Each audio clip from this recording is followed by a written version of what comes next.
Alrighty, what is up, everybody? Welcome.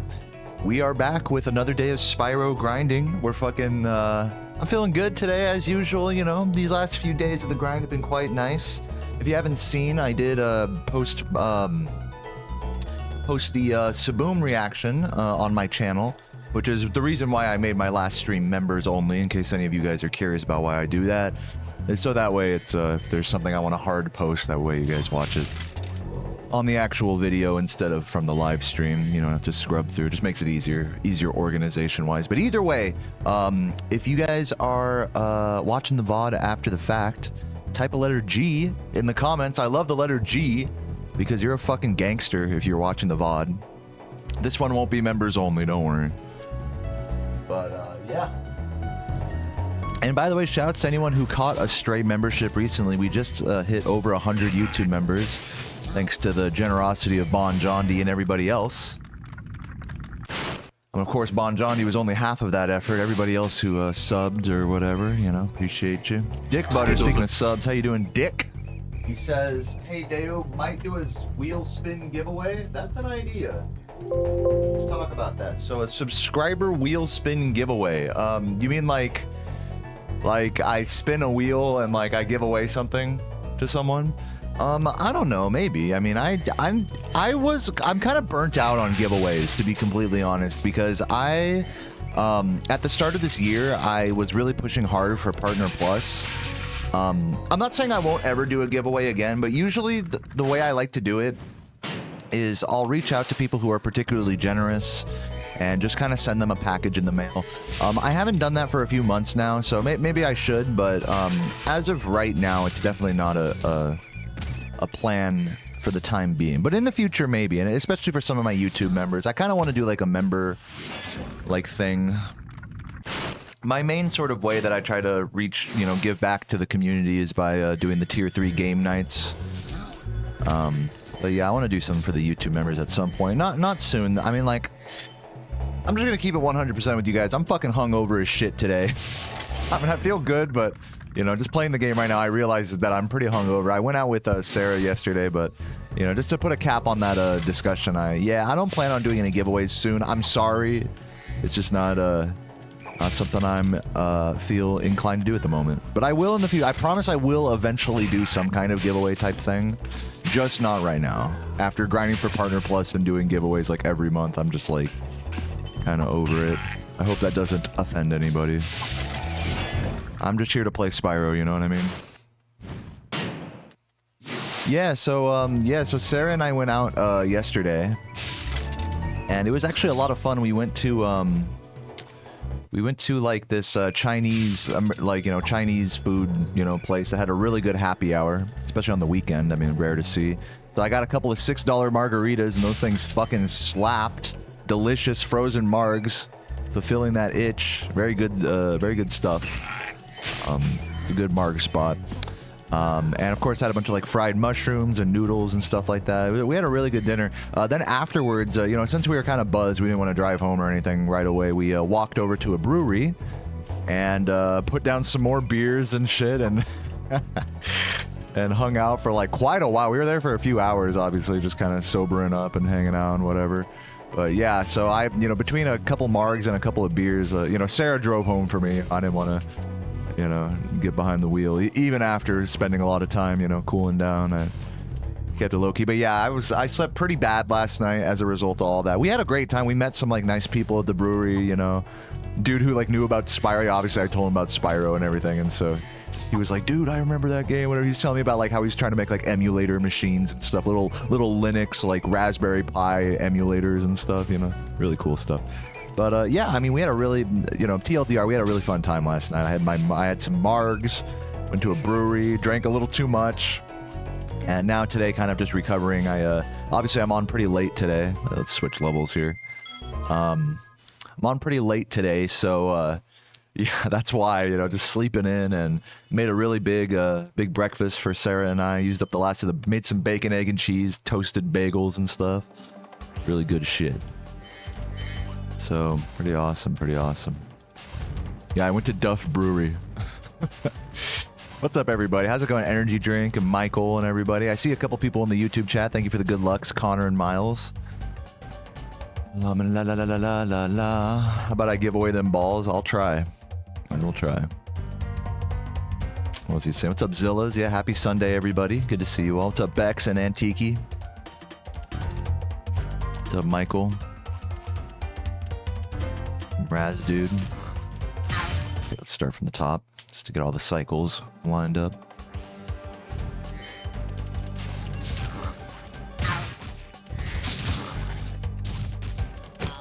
But yeah, I'm gonna try not to exasperate my hangover headache too much playing this game today. We're gonna try to get a couple of good runs, but you know, we'll see what happens.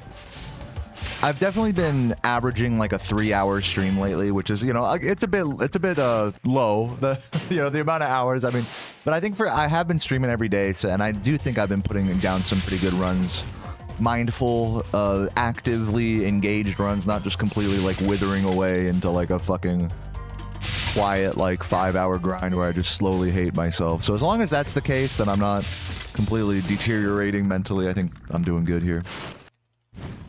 Love the edited mod video. Yeah, in case you guys haven't seen, Time Traveler made a sort of best moments compilation from the hard 120% mod. You can see on my my second channel, ! Clips in the chat. Do check that out if you haven't.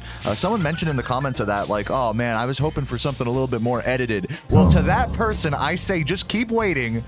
You keep waiting, bitch, because I am working on a. Ali just sent me the first like 10 minutes of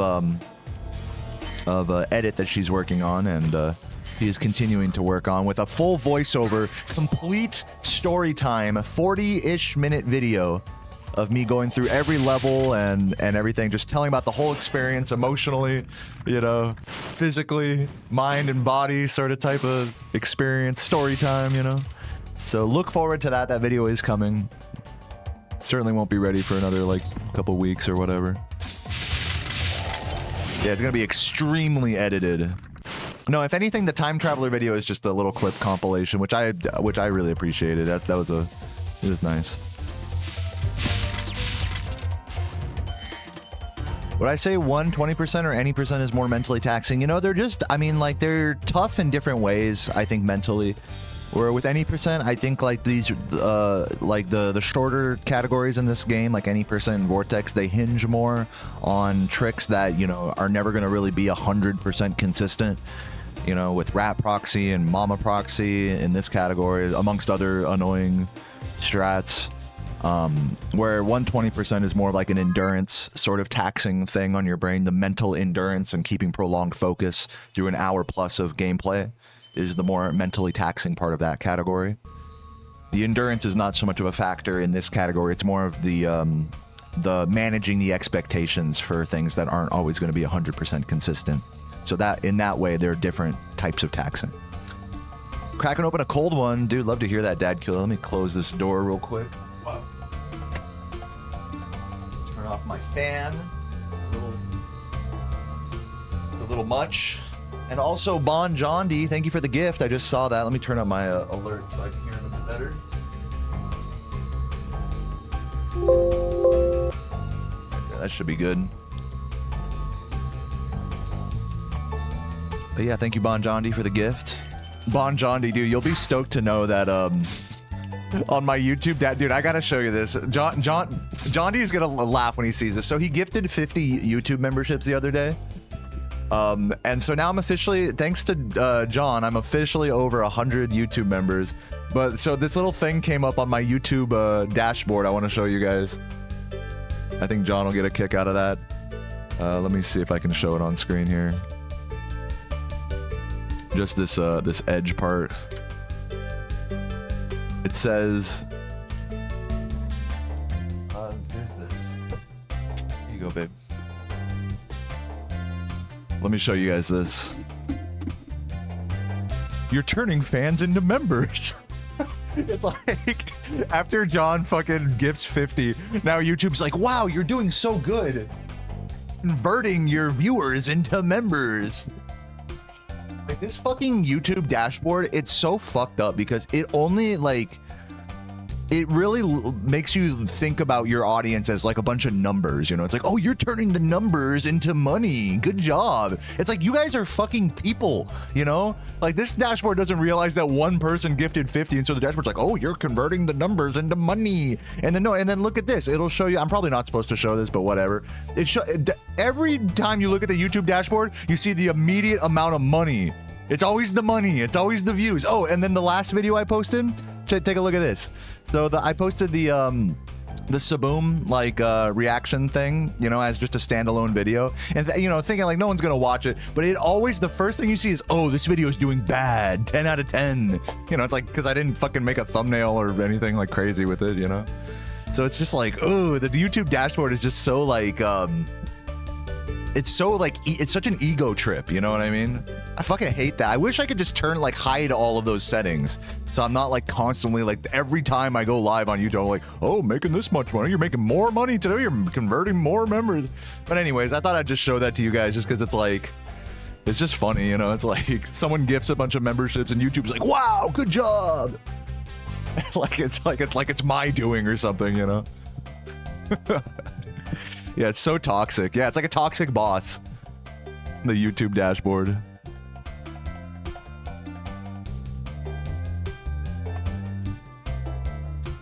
You're turning fans into members. Yeah, sure, thanks. But I do appreciate that. I will say I do appreciate everybody who has done a membership or is gifted or whatever. It means a lot to me. Either way, it's cool to be over 100, at least for this month. It's very special to me. But yeah, I just wanted to show you guys how fucking toxic these fucking dashboards are, you know? It's like they really want you to just be thinking about like, okay, how am I gonna grow and, you know, get more money and get bigger and stuff. It's like, as if that's all that matters, you know? It's like, oh, your last video, you know, like, that's 10 out of 10. So that's like a mistake that I posted, like, the fucking thing. But it's so much, but it's just like, no, it's not.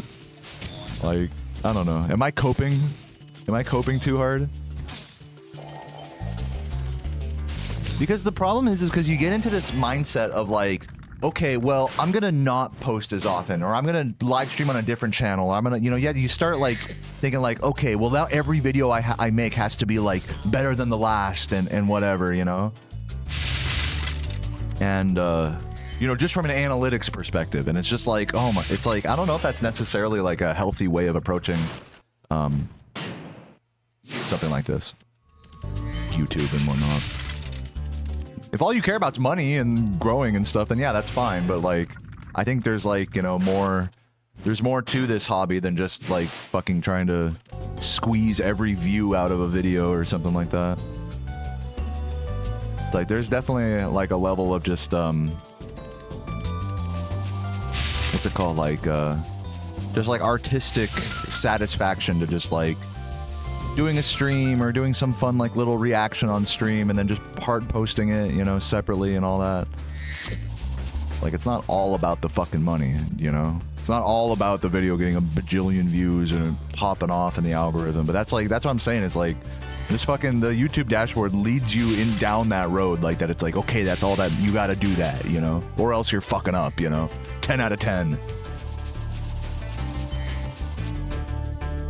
It's just annoying. It's just like I just wish you could like have it, you could change those settings so that way it wasn't so so vain with the analytics and stuff.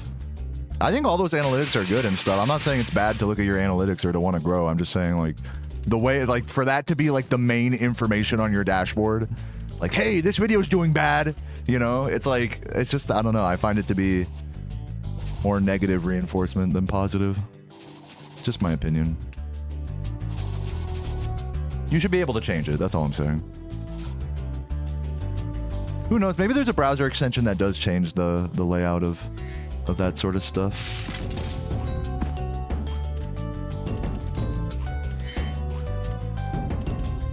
Yeah, path to part. Yeah, it's the same thing with Twitch. You know, it's like Bex is like a relatively new streamer, new affiliate. You know, and so all of her dashboard is like, okay, you know, like, here's your path to partner, you know? It's like, as if that's like the goal of streaming is to like get partner, you know? here's your path to partner, and if you don't want to follow this path, then you're fucking up, you know, type energy.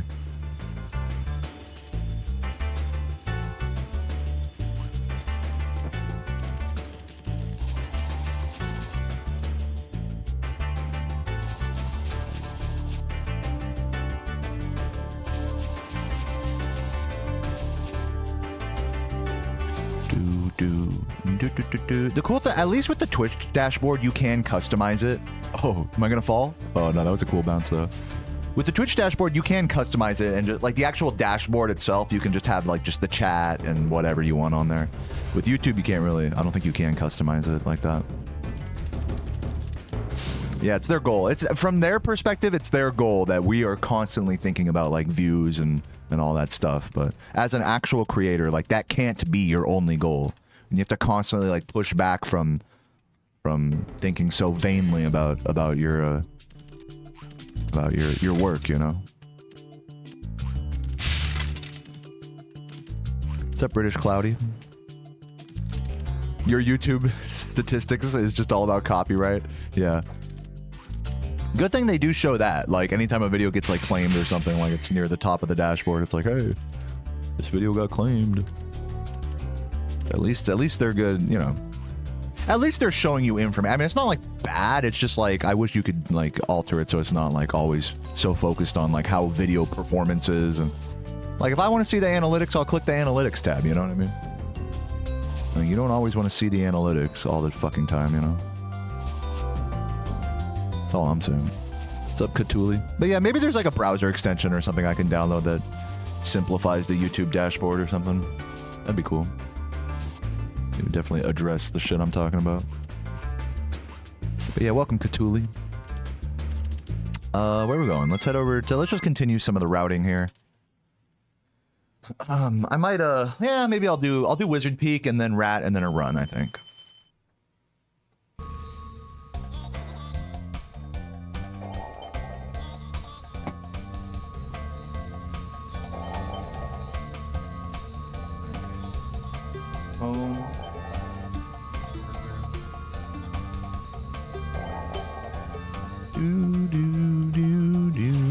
Hate the censorship on YouTube.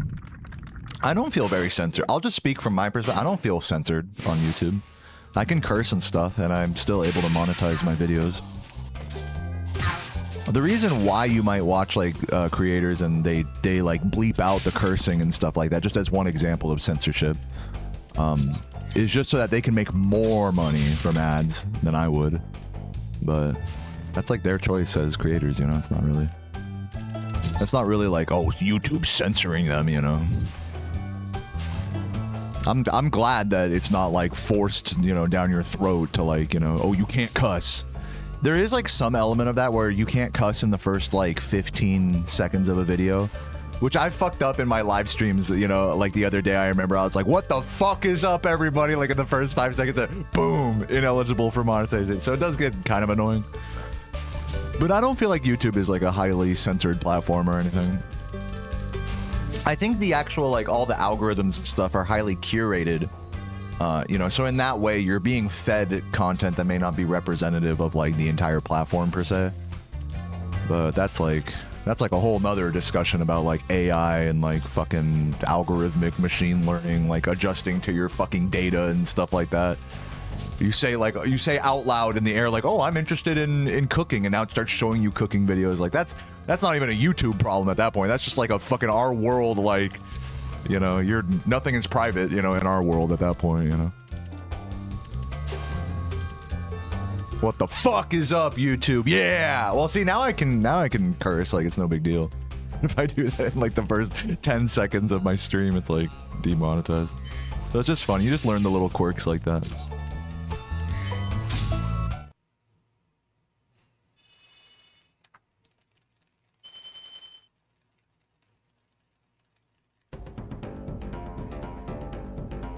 Well, that's good. That's a nice happy ending. Like, I'm glad that there are happy endings like that when it, like, even if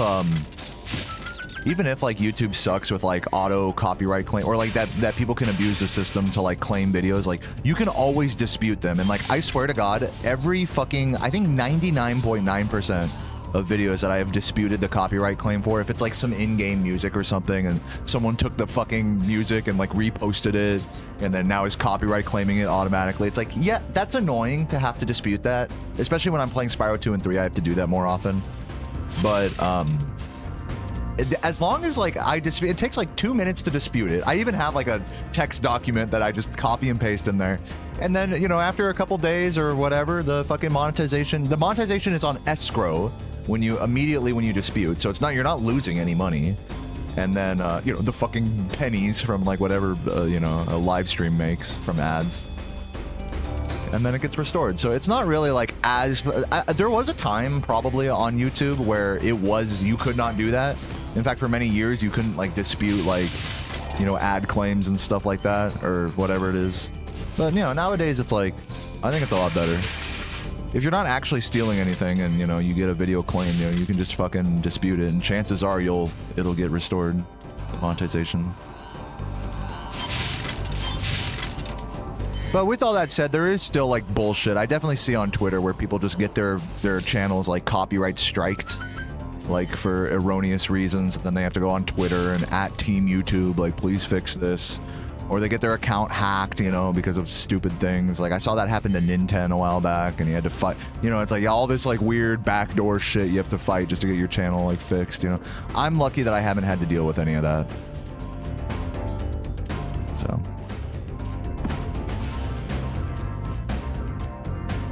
What's up, Glauto Blop? I'm feeling good, man. That's a pretty funny name you got there. What's up, Dennis? Welcome. You're not even monetized. Oh.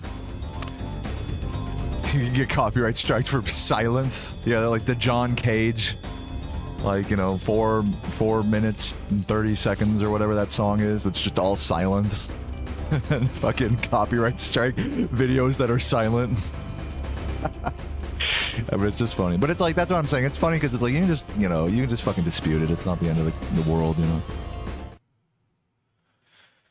And like I said, even in like the worst case scenario, like, you know, your fucking shit gets hacked by a fucking cryptocurrency thing and, you know, they fucking delete all your videos and stuff, like, if you make a big enough stink, you know. And again, like that varies, you know, based on how much of a following someone has, like whether they even get like attention or not for that. But if you make a big enough stink, I feel like even as a small creator, eventually like YouTube will help you out. It's annoying that you have to do that through Twitter and stuff, but eventually, like, you know, you keep fucking yelling at the sky, you know, shit will go your way eventually.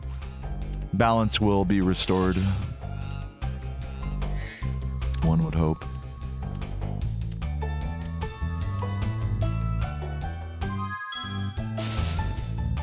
Loving the grind in the VODs past week. Thank you for the GGs. Yeah, I just want to say this again now that some people are here, that I did make my last stream members only, so that way people watch the actual hard post of the...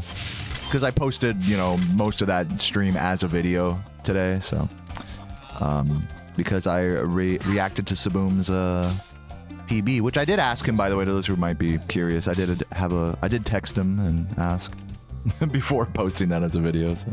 That's why I made my stream members only yesterday, so people aren't like watching the same thing in multiple places.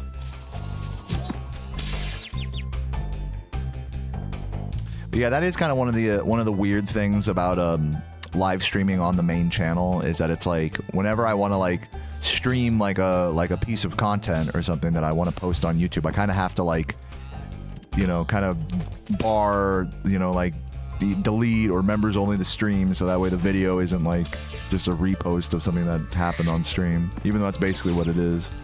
So yeah, I'm definitely considering. Also, another thing is that, you know, you talk analytics and stuff with YouTube. Another thing is that I think because like my streams, you know, they get however like, you know, 1,000-2,000 views. You know, I think that does affect the actual viewership of my videos as well. It takes like viewership away from actual videos that I work hard on. Like I'm sure the what's it called, the 120 mod video that I'm working on with Ali is probably only going to get like 3,000 views or something, similarly to the Spyro Skybox ranking. So there might come a time where if I get more like you know, content pilled, where I move my YouTube live streams to like my second channel, I might do that at some point. I'm definitely considering it in the back of my head. But for now, I'll just keep streaming on the main channel. Ain't no big thing. Like I said, I'm not like my own. It's not like my only purpose is in like, you know, fucking popping off and like gaming the algorithm and stuff. So the fact that people, you know, I think it's easiest for people to watch me on the main channel. I'm always here. You know, most of my YouTube audience is here on the main channel. Just makes it easier to just stream here for now. Even if that does come at a bit of a price with when it comes to bloating the my channel with like stream VODs and whatnot.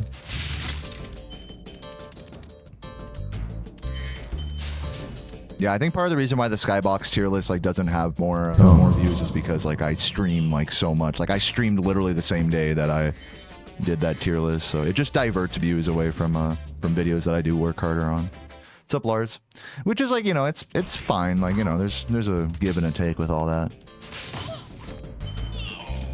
Like, if my only goal is to have, like, all my videos get maximum viewership, you know, then my main channel, I wouldn't stream on it, you know. So there might come a time where I move my stream to the second channel, but for now, I'm going to keep streaming the main channel, like I said. It's all good. If I get more frustrated with the whole, like, loaded, inflated channel thing. Yeah, either way, you know, as long as people can watch my videos and it's not, like, difficult to do. That's the important thing, regardless of how well or not well they do analytics-wise.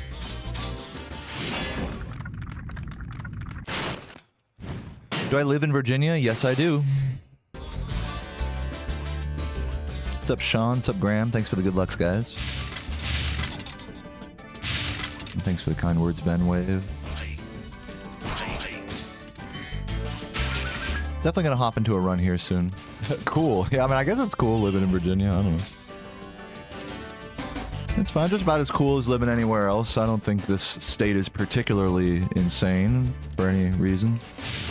The state isn't particularly good, and it's not particularly bad. I like it here. Especially living by Richmond, you know.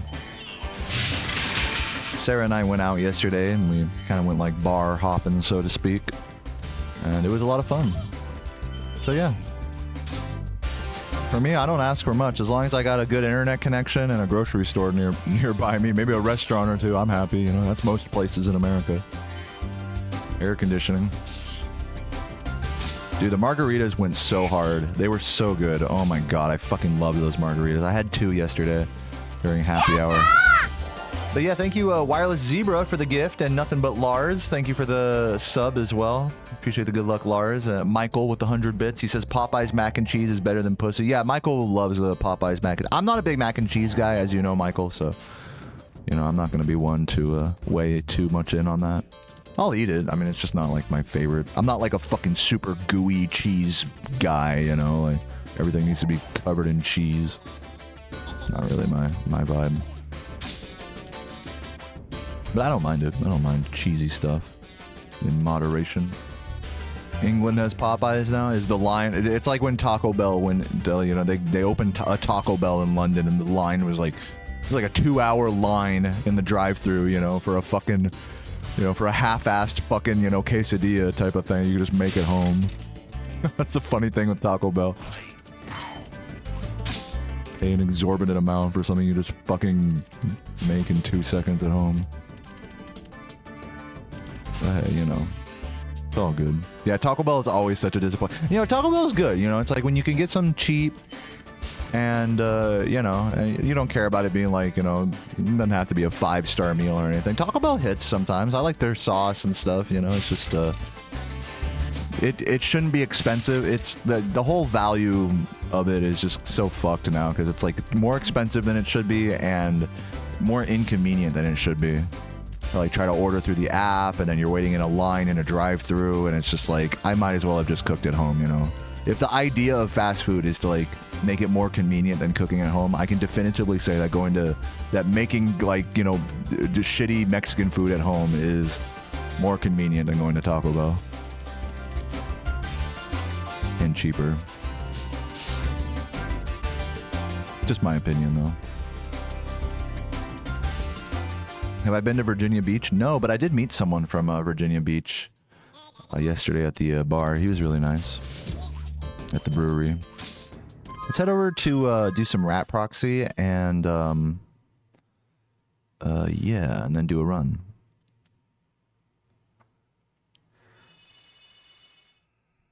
Yeah, shitty at-home nachos. You can't beat it, man. Like the fucking Mexican shredded cheese, you know, microwave that shit on some tortilla chips. Slap some, you know, beans, canned beans and fucking onions on there. There you go. Pepper, chop up some peppers. You want to be fancy? Put one sprig of cilantro on top. Like that's, you know, why you gonna go fucking Taco Bell and buy that shit? You can just do that at home. Metalhead is a better level to cut gems than Misty Bog. Basically, yeah. So, you know, for a while I was very Misty Bog pilled. And the truth is when I'm over gemmed, I do skip some gems in Misty Bog, but now that Chris has a strat where you skip like a section in Metalhead, it turns out to be a better time save to kind of conserve my gems for that level rather than burning them all in Bog. But I still, when I'm on a good gem count, I am burning a little in Bog and then burning more in Metalhead is generally my approach now. Which didn't used to be that way, but that's how it is now. Skibo Bog, yeah, true. Just put a whole fucking giant bushel of cilantro on top of your food. Delicious. Yeah, you're like a cheese slut. Yeah, I know that. I know that, Laura. Yeah, I'm not like that. I think, you know, it's just some people just got that cheese gene where they just fucking love cheese.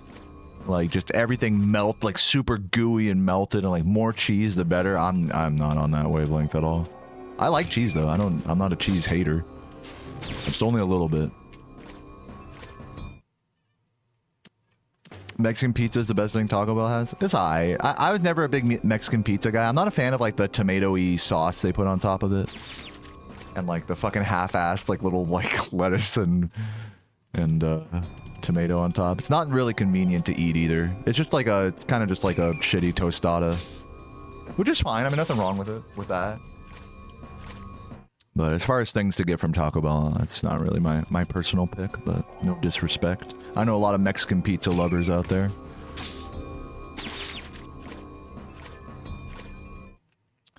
Will I post a speedrun detailed tutorial?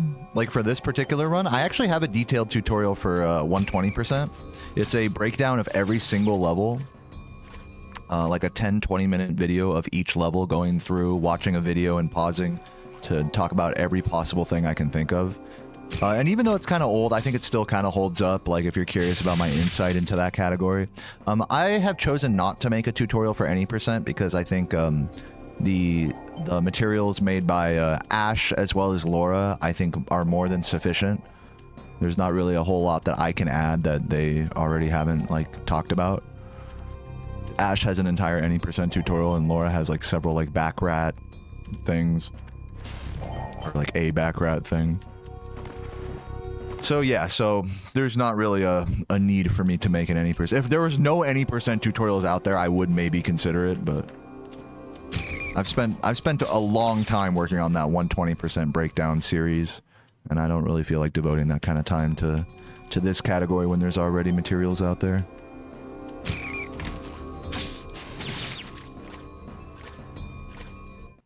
Can I name some of my favorite restaurants? No, I can't. It's impossible. No, I'm just kidding.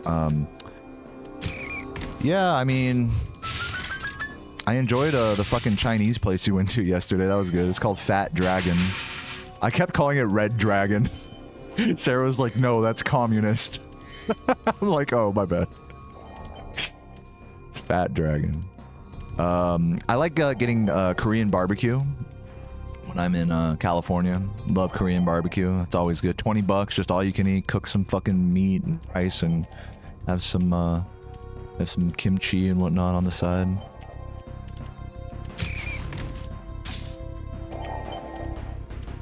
So yeah, Korean barbecue is good. What else? I like sit-downy Tex-Mex places. You know, there's definitely a few of those out here in Virginia. Just like sit down Mexican food, you know. They give you a big schooner of a margarita and like a bunch of fucking refried beans and rice and guac with everything.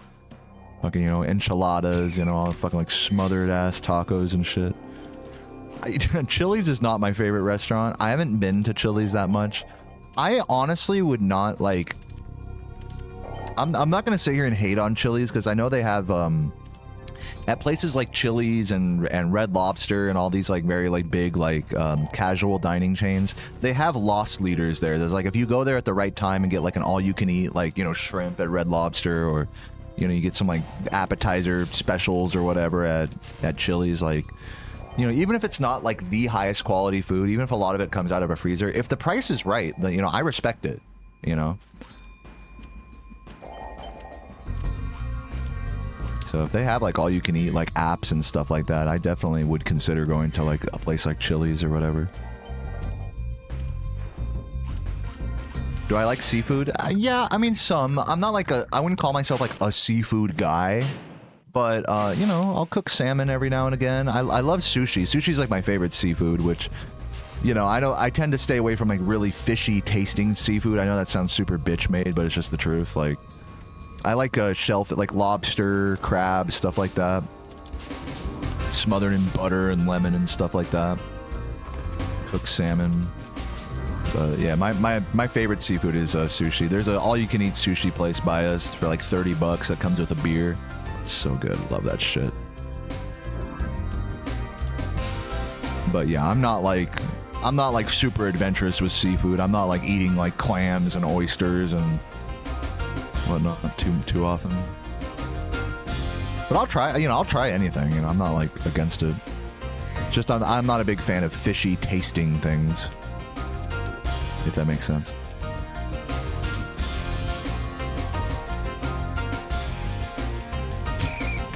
You like shrimp? Yeah, shrimp's awesome. Shrimp is a goat seafood. Catfish, like fried catfish is definitely like a Midwest staple for sure. Definitely a bit more fishy tasting. You gotta add in French. How does Laura not have a sub? The hell? I think I'd really enjoy British pub food. Yeah, I think I would. Like, yeah, meat pie. I've never tried, what is it? The fucking, they don't call it like liquor or whatever. It's like some like soupy shit they put next to like a meat pie and then mash. Like fucking meat pie, liquor, and mash. Not like liquor, but like it's like some like green like fucking soupy shit. Yeah, I'd fuck with that. Yeah, it's like a gravy. I like blood sausage. Blood sausage is good. Do I like Sapporo? I mean, dude, Japanese beer is just like I'm sorry if this is good. This might offend some people, but Japanese beer is literally the exact same shit as like American big box like lager. Like fucking, it's a little less creamy. I think it's more fizzy than it is creamy, especially when compared to Mexican beer. But you know, to me, those are all in the same category of just cheap, easy lager, you know, that you can just fucking pound and, you know, just kind of supplement like a really, you know, fucking meaty meal with. So Sapporo, Asahi, you know, to me it's like, it's one and the same with like fucking Bud Light and all these other things. Even if there are slight nuances between them, it's like, it's not that big of a difference in my mind. I know that might offend some people that it's like, but yeah, I mean, I'll still, I think that stuff goes really good with like fried, you know, cheap beer goes really good with fried food and meat, cooked meat. But yeah, that's all basically the same shit beer-wise, in my humble opinion. It's like a mint sauce, kind of.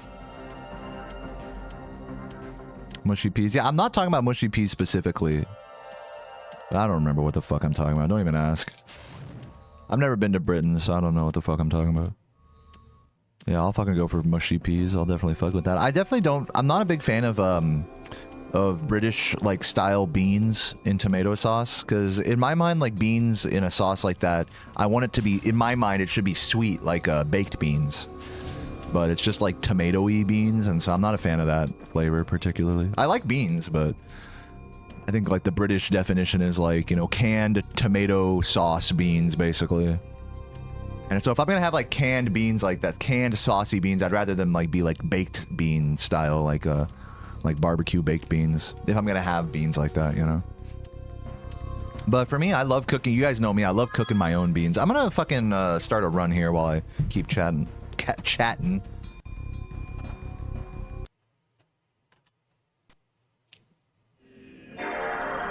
Yeah, as a bean lover, I can't say that British style beans are my thing. But maybe if I had a whole like English breakfast, you know, in the middle of London or something, I could be swayed. I'm also not big on just having just like whole tomatoes for breakfast, like, you know, grilled tomato, you know. I mean, I'd try it, you know, but it's like just tomato on its own. It's like, it's not my thing. You can tell I'm not a super tomato-y guy.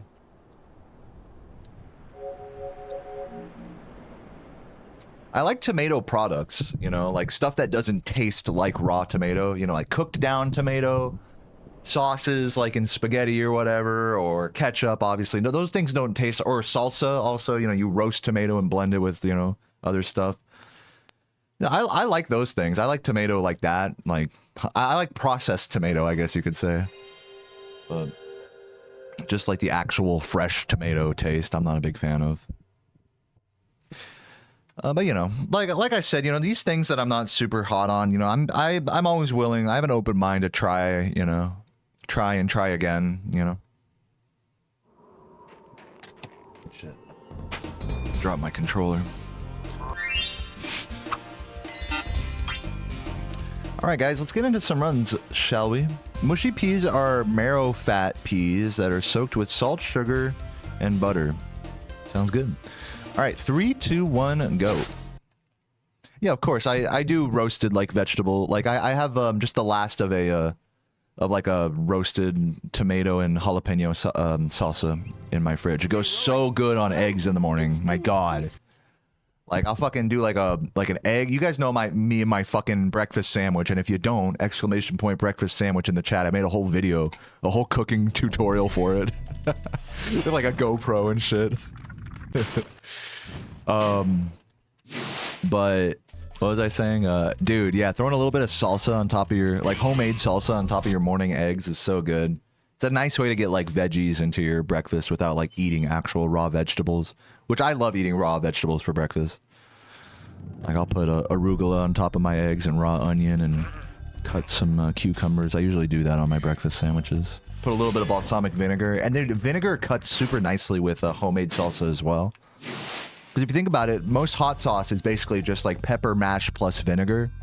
So like salsa, if you add like vinegar to salsa, like it actually brightens it up really beautifully.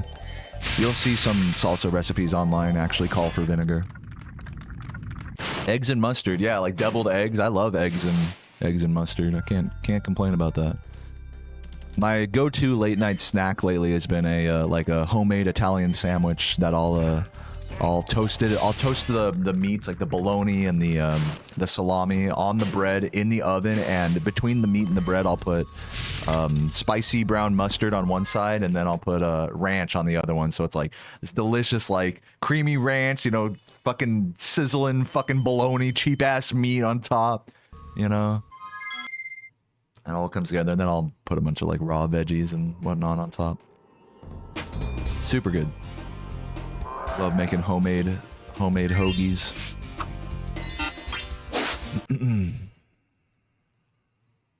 It's cheap too, by the way. But you know, especially if you're not like buying like the fanciest meats in the market or anything. It's like you don't need to make a good toasted sub. Oh. Yeah. If you fucking sizzle up some bologna in a pan, I mean, it takes it to a whole nother level. Same thing with mortadella. That's another really nice, cheap kind of bologna adjacent meat.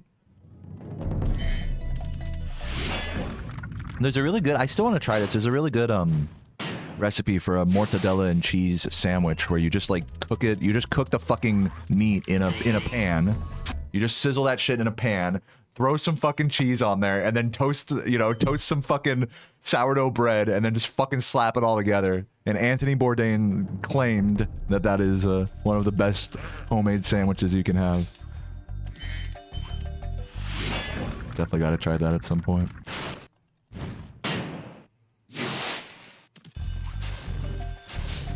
Sometimes, dude, like, simple food is where it's at.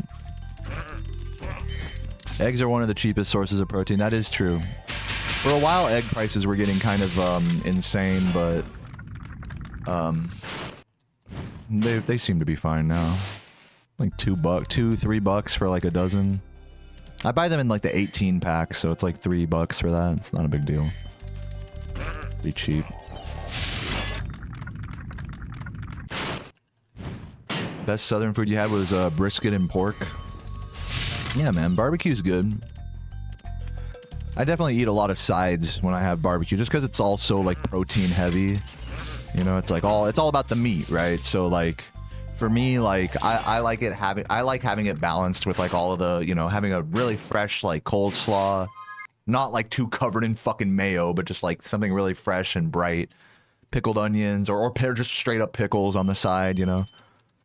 That's what makes a barbecue good for me is like balance. Just like with sushi, I feel like you eat sushi and like you take a bite of the fish, you know, you have a little wasabi, you know, and then you cleanse the palate with the ginger, and then maybe you'll have like something else, you know, chase it down with the beer. It's like you get like a different texture, different taste with everything you put in your mouth. You know what I mean? One after the other, you know, each thing that you ingest is like contrasting the thing before. I feel like with barbecue, it can be a similar thing where you have like a really sweet burnt end, you know, and then a fucking real fizzy soda, and then like a really crisp, fresh, like coleslaw, and then really like, you know, carby, you know, buttery potatoes, you know. So it's like, it's a lot of cascading like textures and stuff, you know, one after the other.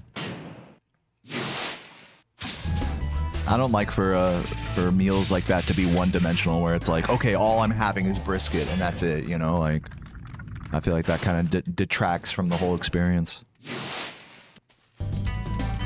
So to me, I think I put more emphasis on the sides than the average barbecue enjoyer.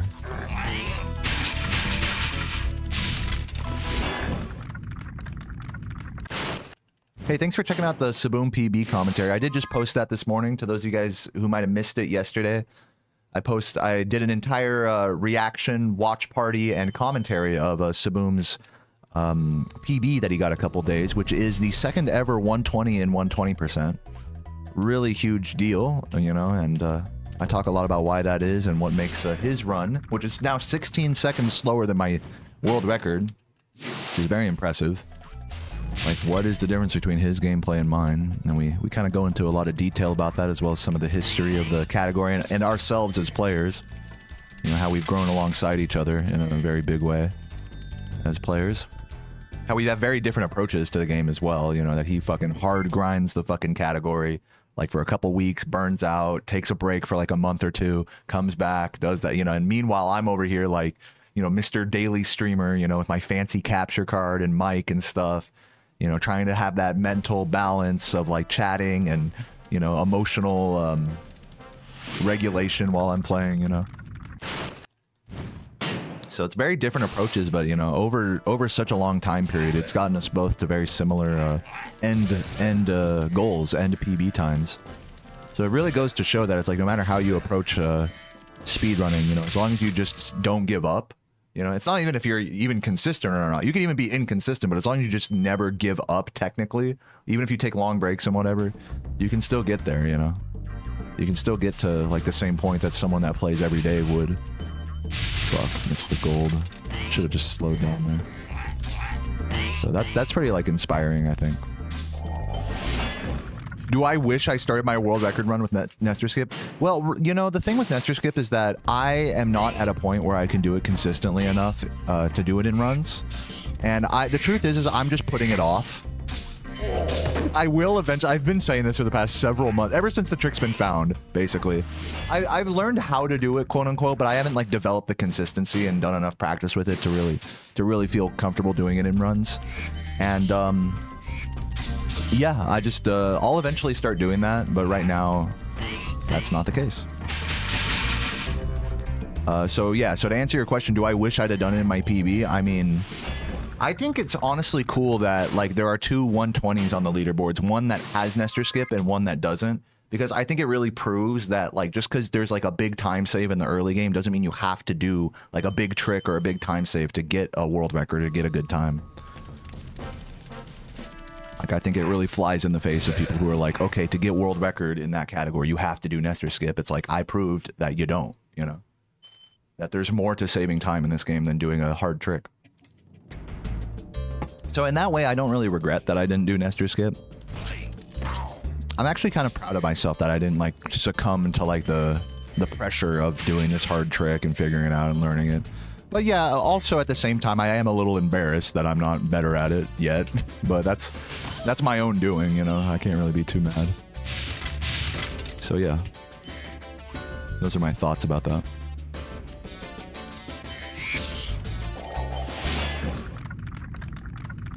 Yeah, and it's also proof that, you know, you can look at it so many ways, you know. I mean, in the same way that it's cool that I got a record without Nestor Skip, it's also fucking super whack that I didn't do it as well.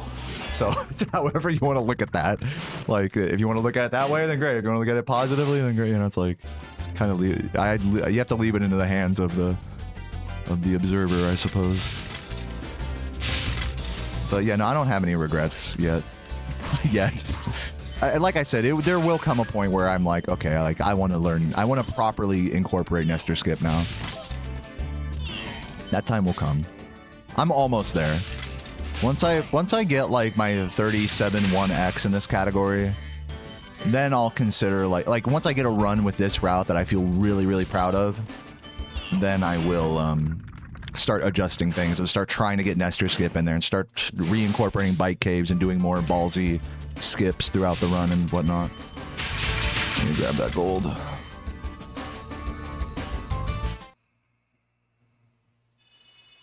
Think I'll get the 1X skip. I mean, it is possible to get a 0X with you know, 37-0 whatever with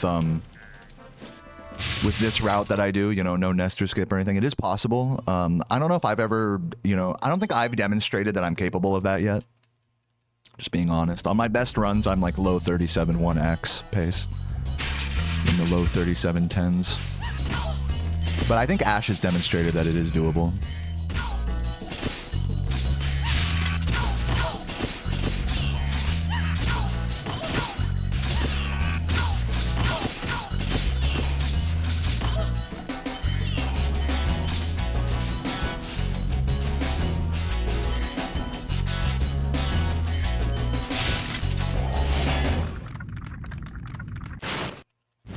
Say I got mama. True. I'm green right now. If only a little bit, I am green. Did I get the record the same week the trick was found? Maybe. I don't think so. Maybe. It's gonna be the 1 year anniversary of my 120% PB world record. In just a few days here. On like the 26th, I think. In just about a week. So I don't know if I'll do something special for that.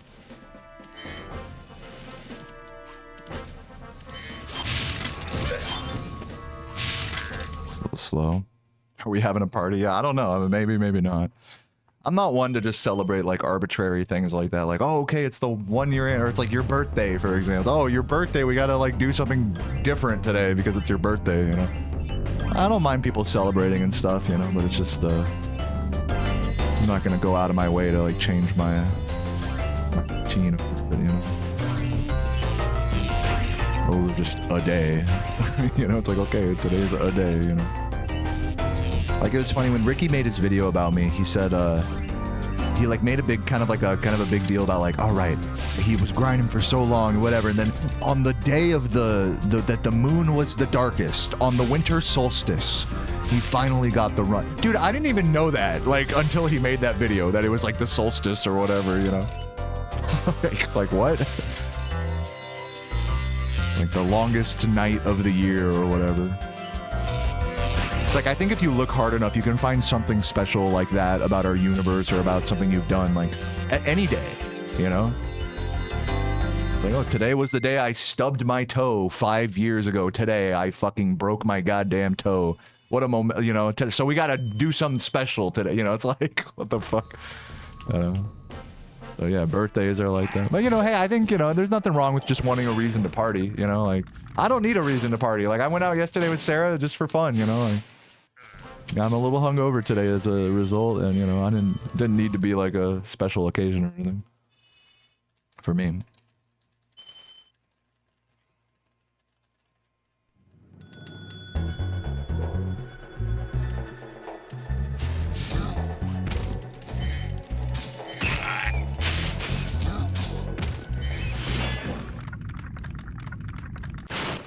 You guys believe in the moon? No, Invented by the government, surely. How could I be such a sheep and believe in the moon? Next thing you're gonna tell me the sun exists as well.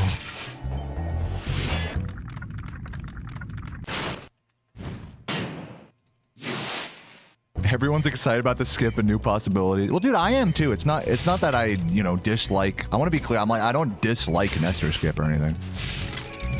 I just don't feel ready to incorporate it into runs. That's all it is.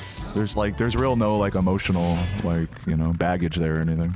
I mean, since I've pushed back on it for so long, I suppose there is a bit of emotional baggage there now, but you know, I really don't mean for it to be like quelling, like, you know, as if to say, okay, nobody can do this trick. This trick's impossible because I don't do it, you know, or something like it's.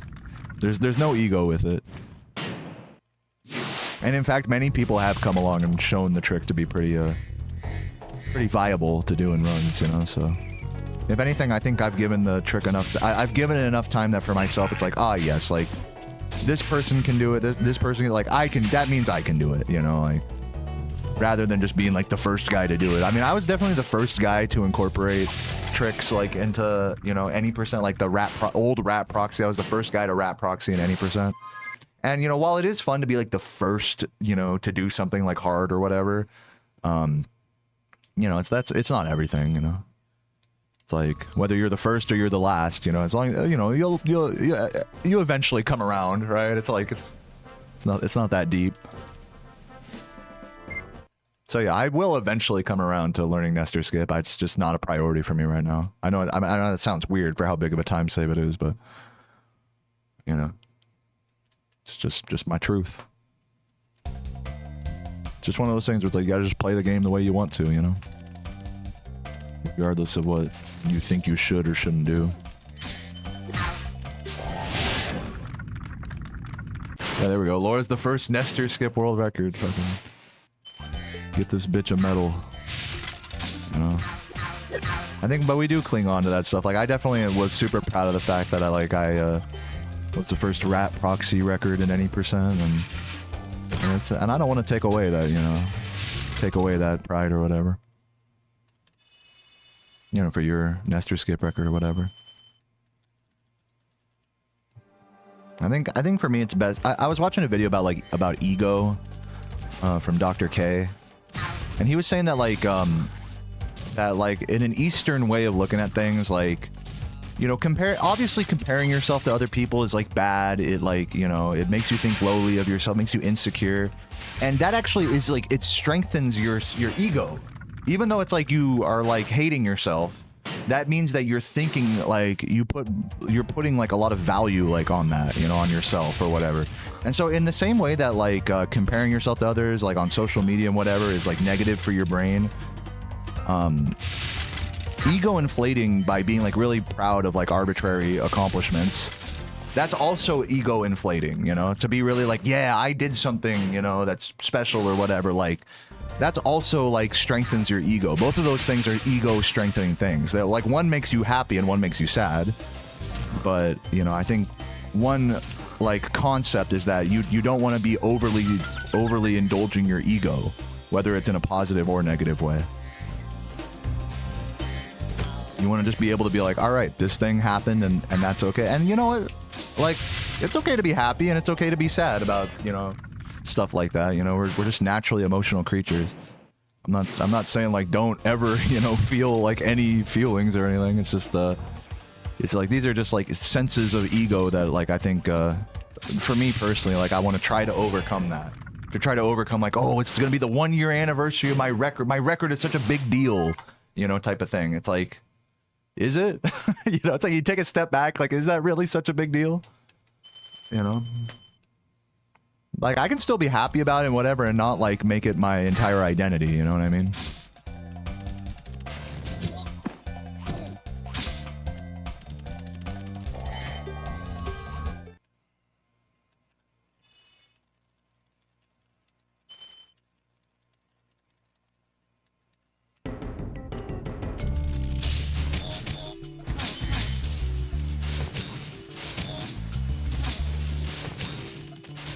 But yeah, whether you're overly proud or overly insecure, like both of those things are like ego intensifying things, which aren't necessarily like, I mean, it's just not representative of like reality, you know, to be so wrapped up in ego, in the ego. How many times have I said ego at this point? Ego, let go my ego. But yeah, I'm not trying to be too like philosophical or try to tell anyone how to live or feel or anything. It's just stuff that I consider for myself.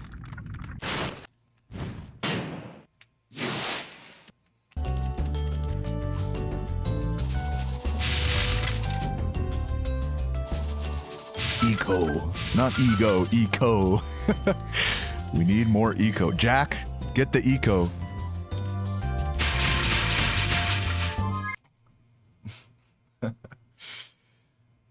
Fucking Jesse, we need more eco.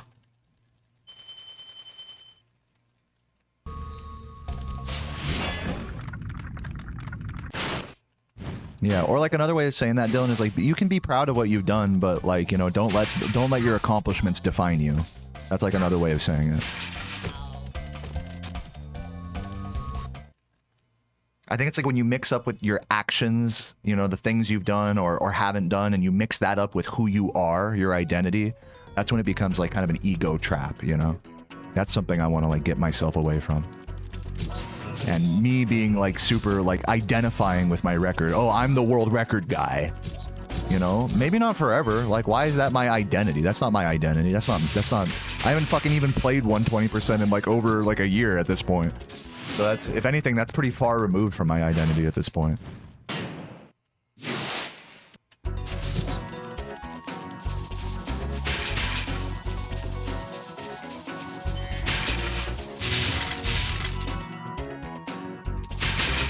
One.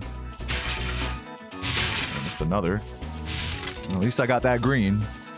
I missed like 7 other gems.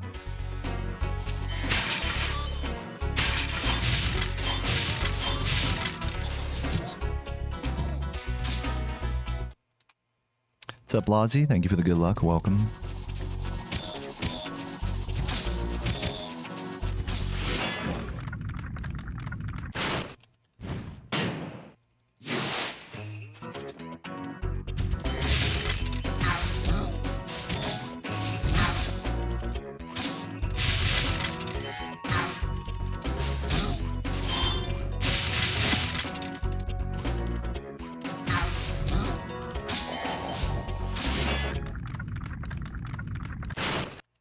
Enjoy the past, but live in the moment. Yeah, I like that way of saying it, for sure.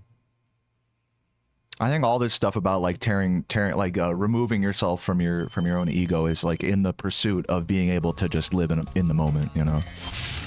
To not be so concerned about like all these thoughts that you manufacture in your head and have that obscure your real just enjoyment of each day to day like little moment.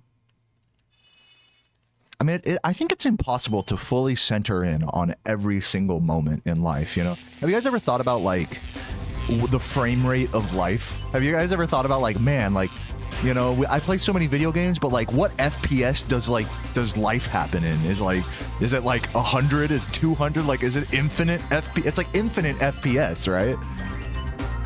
But, like, I think we only experience the world, like, in moments, in, like, frames, you know?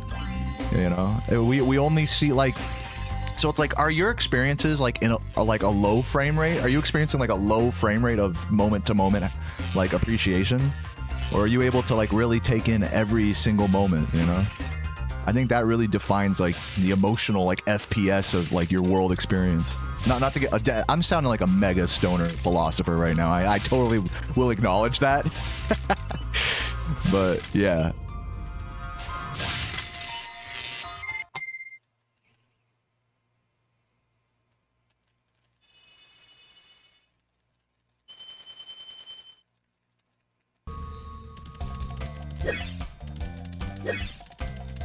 Anyways, I'll quit being so stoned about these thoughts, but yeah, just to like kind of give a perspective for like why try to like remove yourself from from being super proud or super insecure. Why even try to remove yourself from that? It's like, I think it's so that you can try to appreciate more moments as they happen, and not misconstrue them for something more than they really are.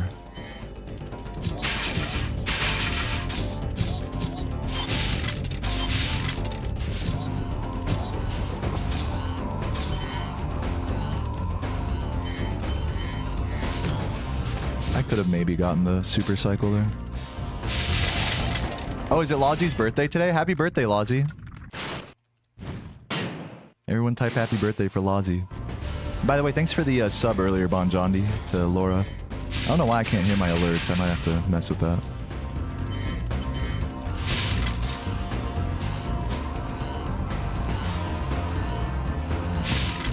Shoutouts to Wireless Zebra with the gift earlier. Sorry, I'm like missing subs and stuff.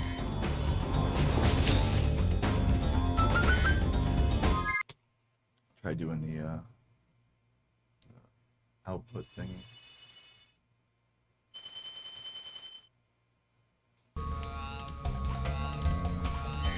Oop, missed the green. Oh, I need that.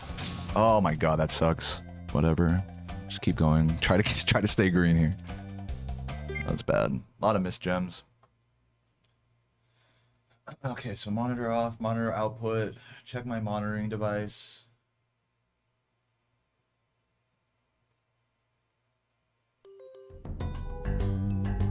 Should be number 5, Sanyo, which is actually the other monitor. So let me move that to number 4.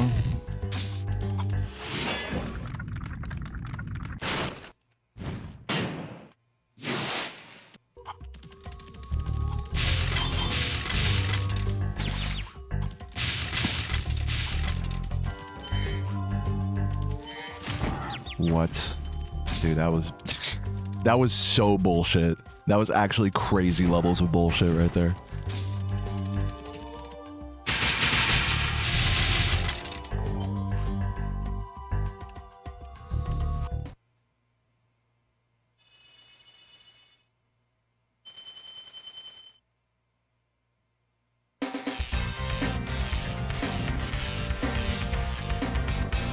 He who can do. You guys are good. I knew that by getting philosophical, I was going to awaken all the stoner philosophers in the chat. He who cannot do doesn't do. No, you guys are right. I appreciate you guys for engaging with my silly philosophy here.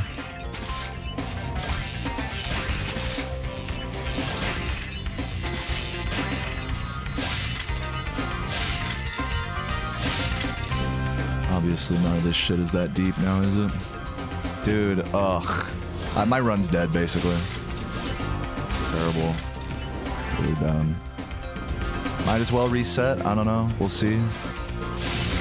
I am Sparksless here, by the way. Let's not forget.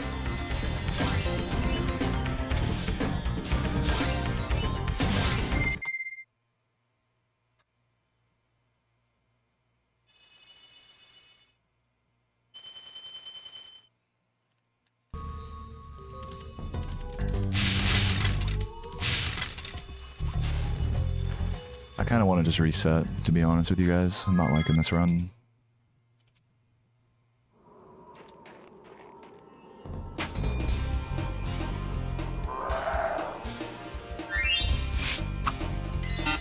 Three, two, one, go.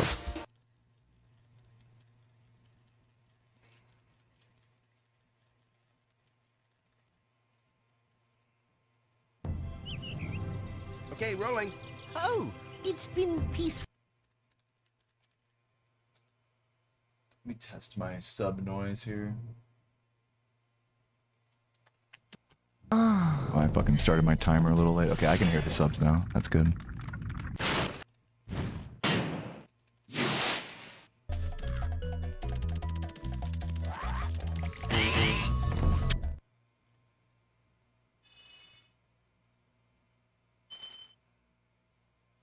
What's up, Niall? Thanks for the good luck, man.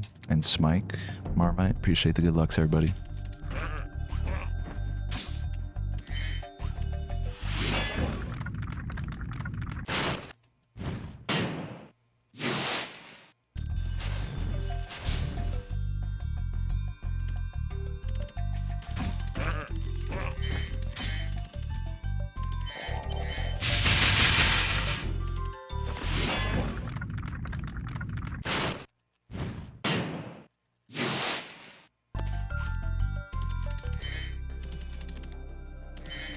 Playing a dangerous game here, Beppis. I'm not responsible for any destruction that Bex may cause.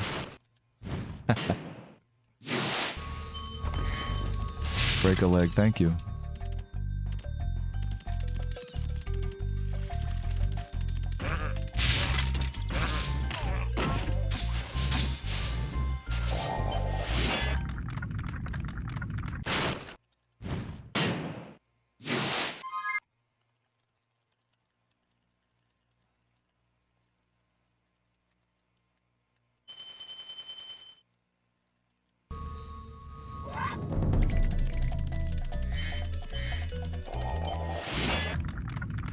Can I do a Roman Colosseum style bet where I make you guys like fucking fight each other to the death? That'd be pretty sick.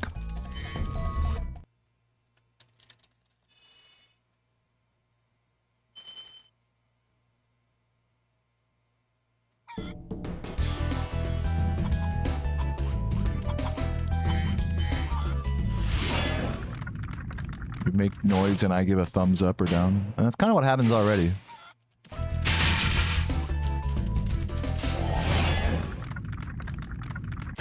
Thank you for breaking my legs, Laura.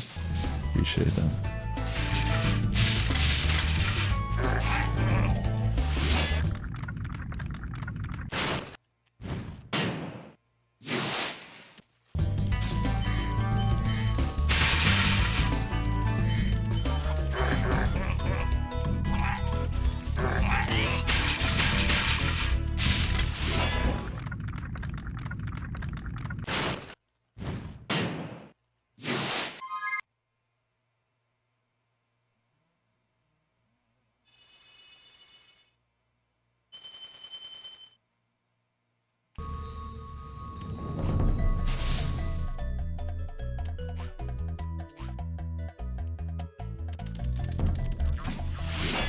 What's up, TK? Good to see you. I'm doing good today, man. I got a little bit of a headache because I'm a bit hungover from yesterday, but had a really good night with Sarah. Went brewery, bar hopping. Had some nice margs as well. Feeling good. Had a nice big breakfast, a little bacon, egg, and cheese type of situation. So yeah, feeling good. Oh, Shabu, thanks for watching that. It actually means so much to me because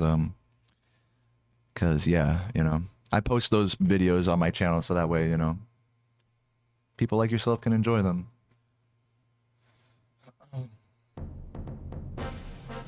Make my cam a little brighter there.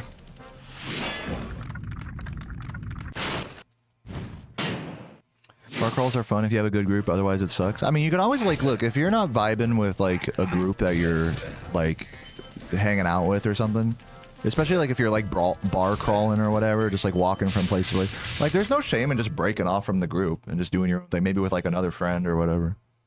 It's like at amusement parks, you know? It's like if you go with a big group of people and you, like, are really committed to staying with the group the whole time, I mean, it's not really as fun.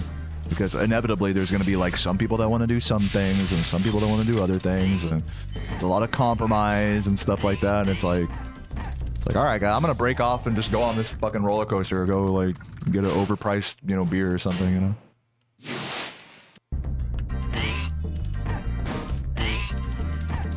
It's like that with a lot of social group fun type stuff. Like, you can't be afraid to break off, you know? And if you're, here's another thing, is that it's very telling if you're with people that get upset with you if you try to break off from the group. Like, that's very telling, you know?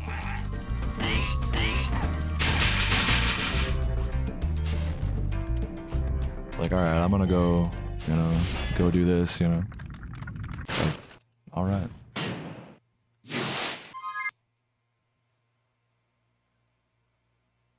It's like, no, you gotta stay with me and do, oh, fuck, fucked up my webcam. It's like, no, you gotta stay with me and do what I want to do, you know? It's like, all right, sure.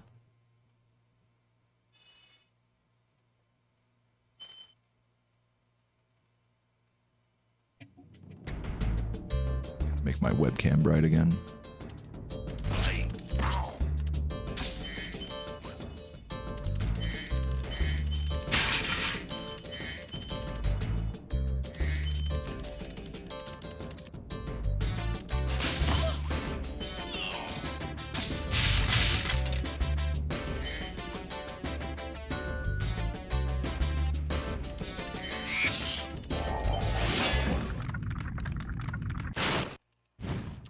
Prost. Welcome, Queeg. No cheersing for me today. I'm taking a little break from the beer tonight.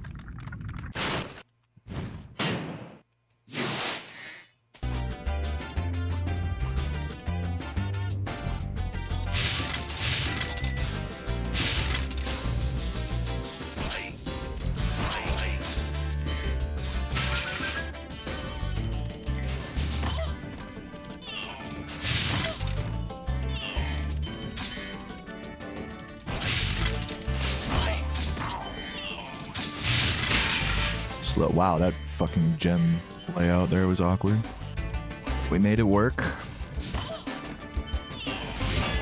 You love a mama spank. You horny bastard, Marmite. What's up, Pride? Thanks for the good luck.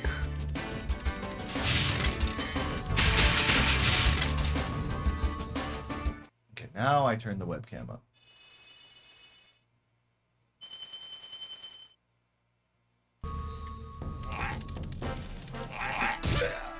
I can't decide. Do you guys like the lighter webcam or the darker?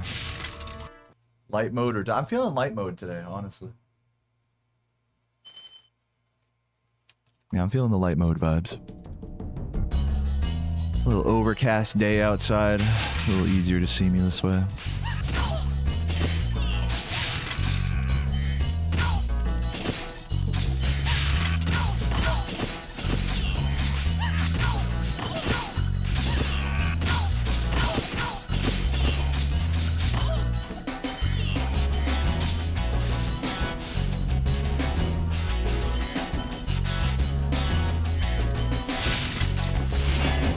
What's up, Alessio? Doing good, doing good.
What are you guys saying? Should I make burgers tonight, or should I make barbecue burnt ends? Like little slow-cooked pork cubes.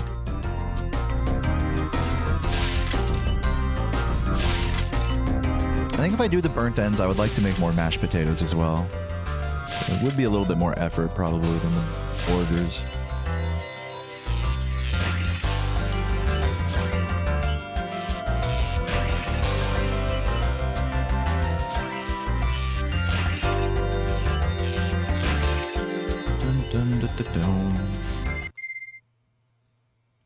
You made burgers?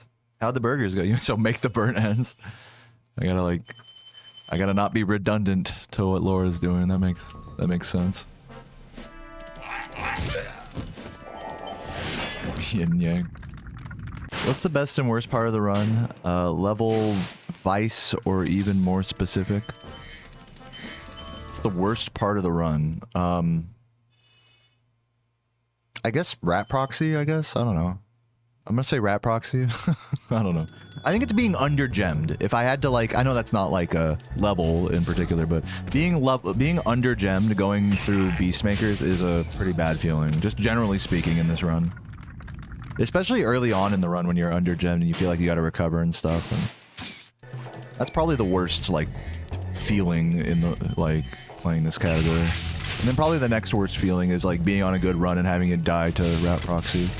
Especially when it's like an execution error, like you know that it's like, oh, if I'd have just done that a little differently, it could have worked. the range of emotions that you'll feel like failing rat proxy on a good run is actually pretty wide, because like if you do everything right and you just don't get a good proxy, then it's like, okay, well, you know, I did everything I could, you know, is the feeling. It's like, I just didn't get lucky, that's okay. Like the cope is easier there when it's like, compared to like, oh, I just fucked up the inputs or I fucked up the setup. That feels a lot worse. It feels like more of a choke. Even though it's the same, you know, end result.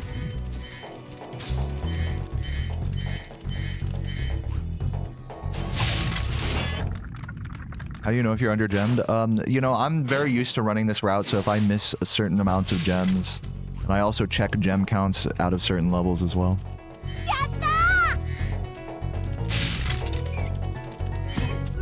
Losing a couple seconds for that magic stare.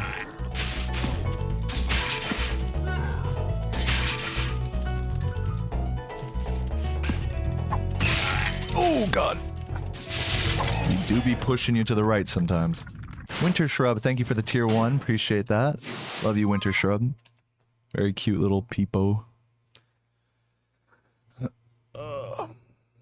Thank you for the good luck, Gabe Cure. Welcome.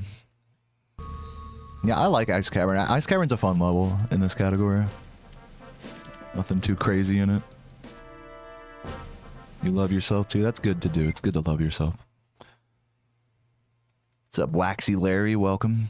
I'm doing pretty good. Just a bit hungover, nothing crazy. Spirits are high regardless. How many years have I been speedrunning Spyro? About 11. I've been speedrunning this game since 2013 and streaming pretty much the entire time.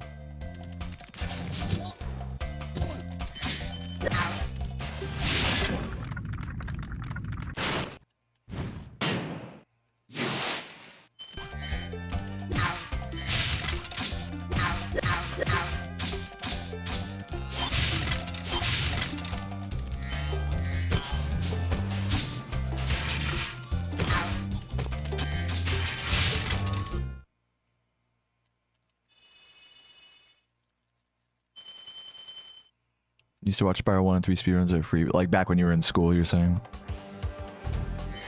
Yeah, me too.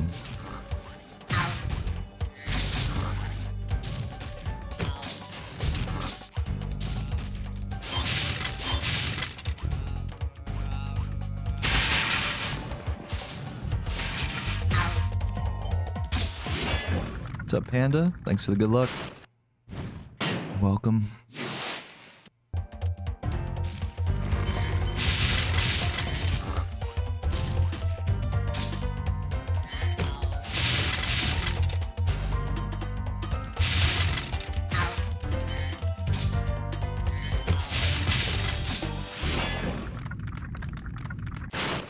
You watched the no floor run? Yeah, that was a wild playthrough. That was an Odyssey. Thanks for checking that out.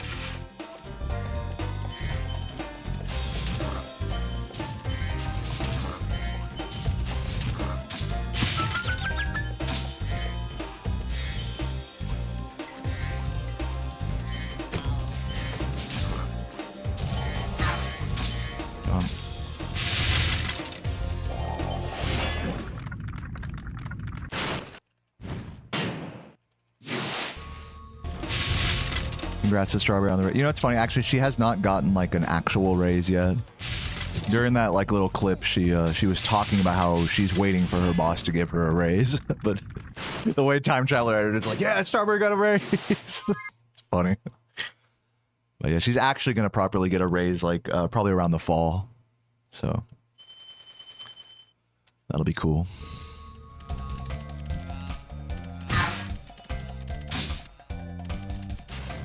Ooh. Rip that guy. Type thief fuck when I get to Wizard Peak. How much Spyro merch do I have? I have like a t-shirt of Spyro Jam 86 and other stuff. I of course have the Spyro controller holder that everyone has. I have like some cute like Spyro crochets. Or like a Spyro crochet. Also, Sarah got like a Spyro U2s. We have a couple of like the Skylanders like thingies, like little figurines. I don't have like a ton of Spyro merch or anything. Just like a little section of a shelf. of stuff people have kind of given me over the years. I have a factory sealed copy of this game, actually. That's up on the shelf. Shouts to Craig for buying that for my birthday many years ago.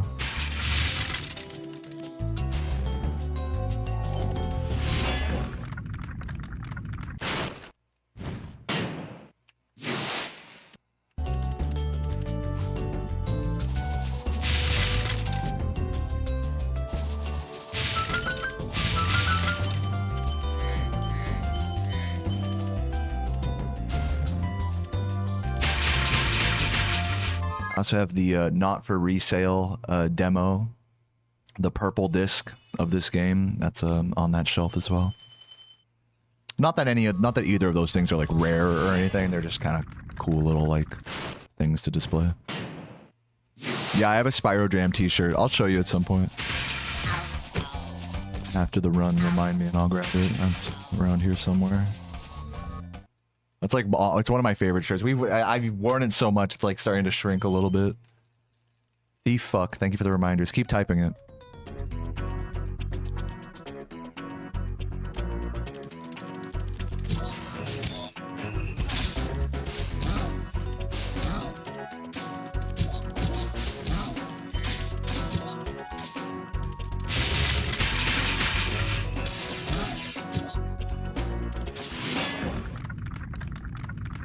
Oh yeah, I have a bare chest t-shirt that Beck sent me.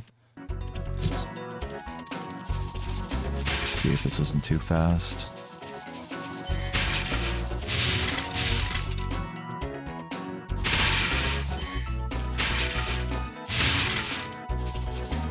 Almost got it. Better safe than sorry.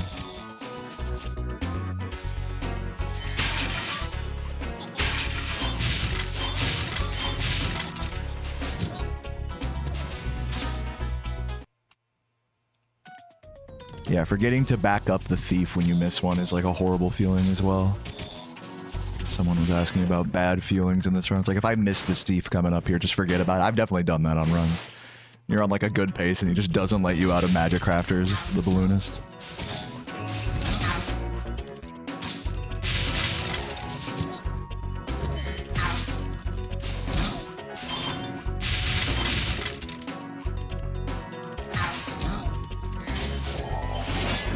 Pretty decent level.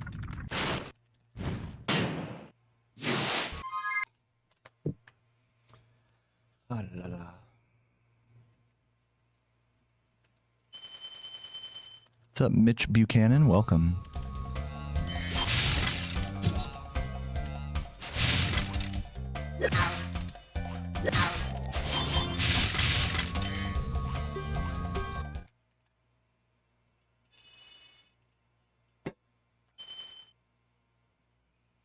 Do I fuck with the balloonist? Yeah, he's the homie.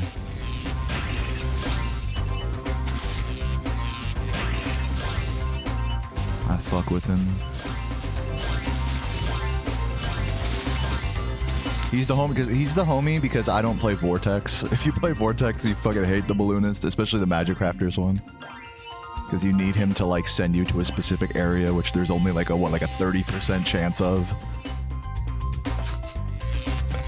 So it's like Vortex runners and getting fucked by the balloonists. Like name a better combo. So yeah, Vortex runners do not fuck with the balloonist. Toxic ass relationship.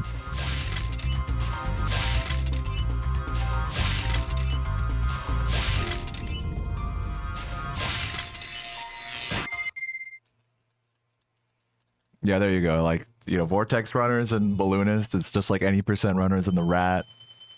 It's just like, I guess, 120 runners in Lofty, you know. And Cove, perhaps. Or Credit Skip. What's up, Michael? Thank you for the 100 bits. Pretty late on that one, but thank you for the thief reminders.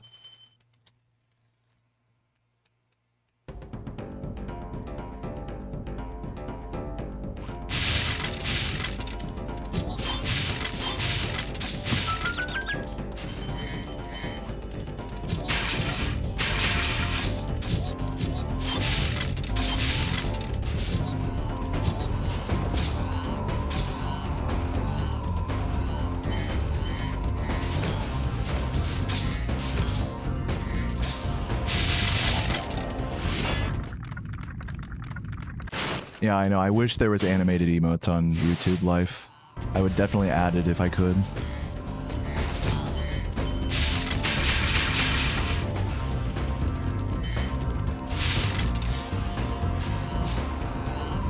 I need that.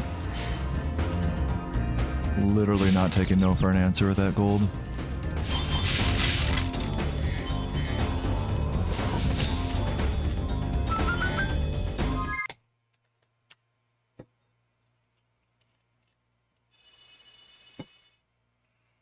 What's up, actual hater? Welcome, man. Thanks for the good lucks and good vibes.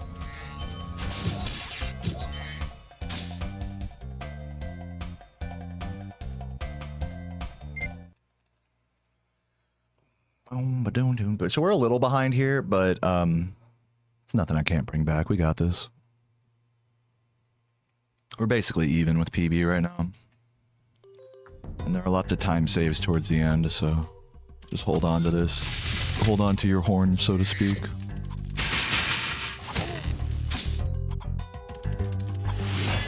What is the record? It is 37:15 by Ash. Ash RE_L.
I had one run on a world record pace going into Rat. Yeah, I've had like one or two that have been world recordable going into Rat over the last couple weeks.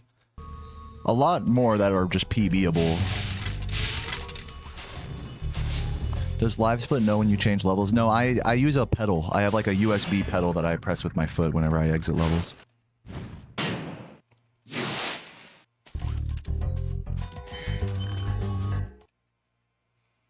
Yeah, there's no auto splitter for this.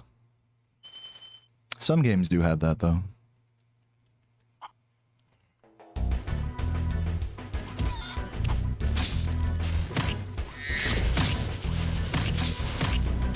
Well, there is technically an auto splitter on emulator that Luminescent Sky made, but since I play on console, I can't use that.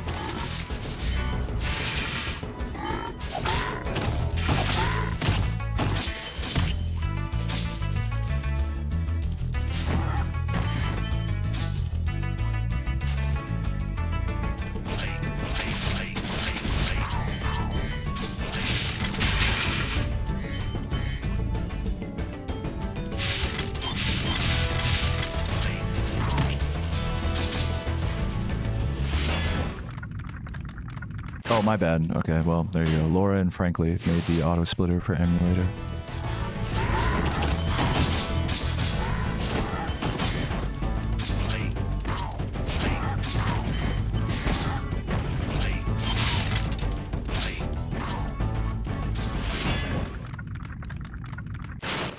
What's up, Glitchy? Thank you for the Prime.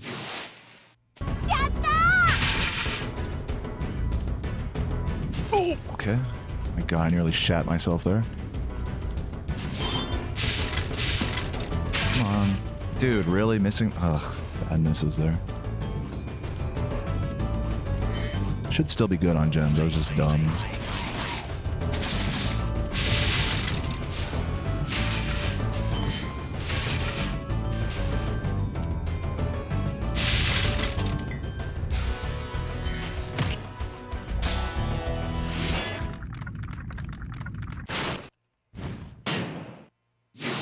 Yeah, you can assign a USB foot pedal to any key. I just use the default key that it's assigned to.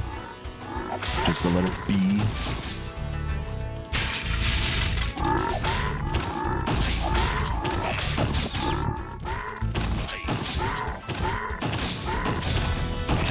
Dude! Run's kind of dead right now.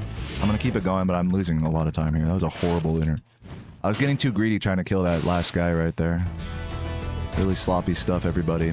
Not liking this. At least I did get enough gems, I think. Yeah, this is gonna be a tough recovery at this point. I have to lose a little bit more time grabbing the fodder here in the home world. That was just a really unfortunate ending there.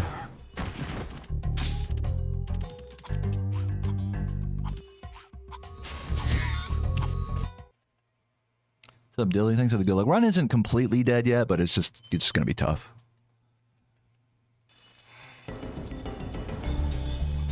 Yeah, we can still turn this around. It's not like over.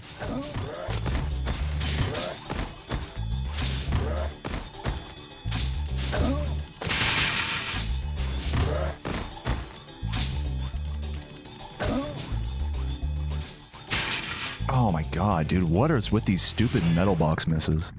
Being pushed all around by these fucking shits.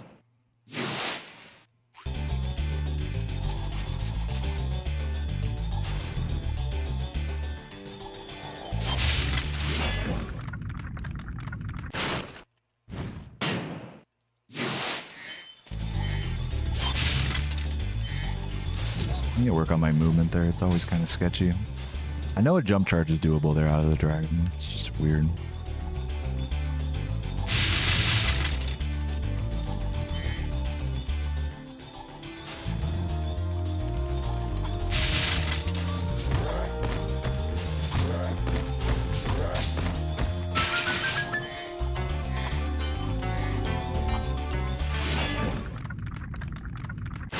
Bog is the ultimate run to... It's not that, like... It's not that big of a deal. Right. Yeah, Bog is tough, and it can be a run decider, but it's not like... It's not like an Achilles heel or anything like that crazy. I just kind of fucked up. You know? It's all good.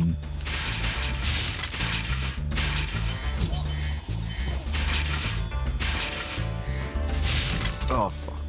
Missing more blues. Just love missing blues.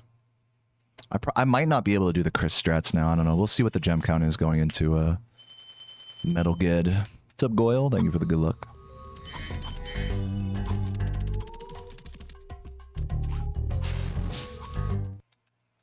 Want to be at least 4673 or close to that.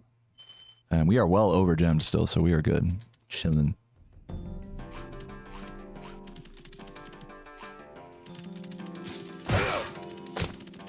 Dog, oh my god, I literally was not facing right enough. Fuck this game, actually. PB's actually dead now. That should have worked. I fucking hate this game. Like, what the fuck?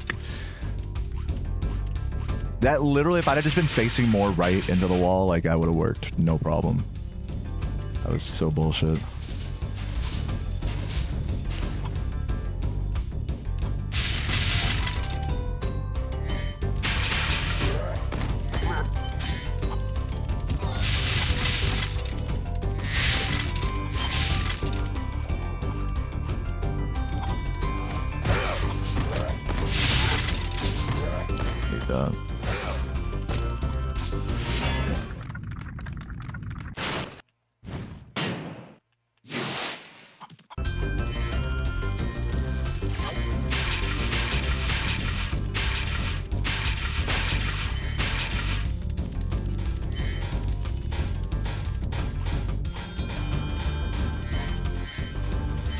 I gotta not charge jump there.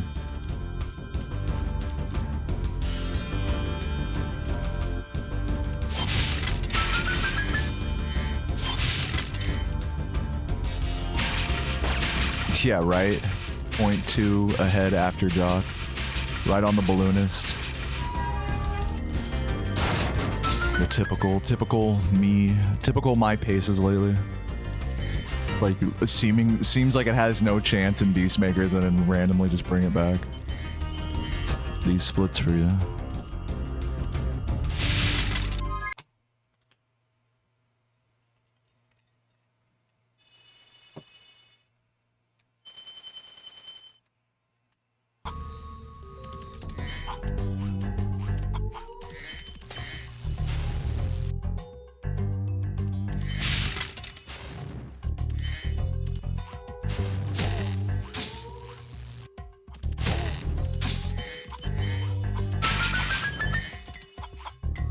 Good.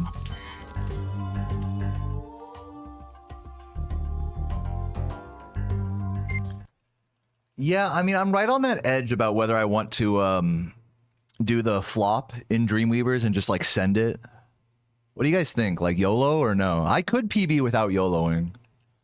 What do you guys think?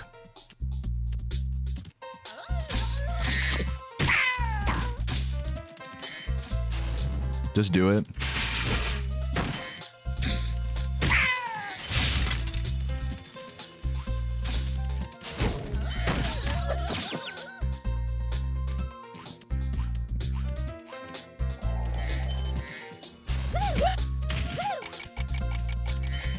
Fuck yeah. Very nice.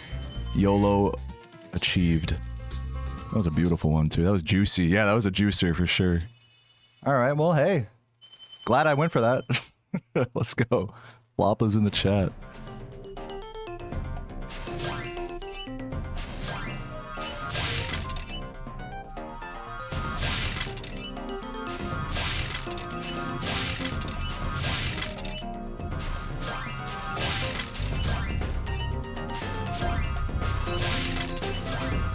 Giving myself that little false hope I need. You know, going into Jock. Feels good, man. The copium feels good. Coursing through my veins. Actual hater, thank you for the gift, man.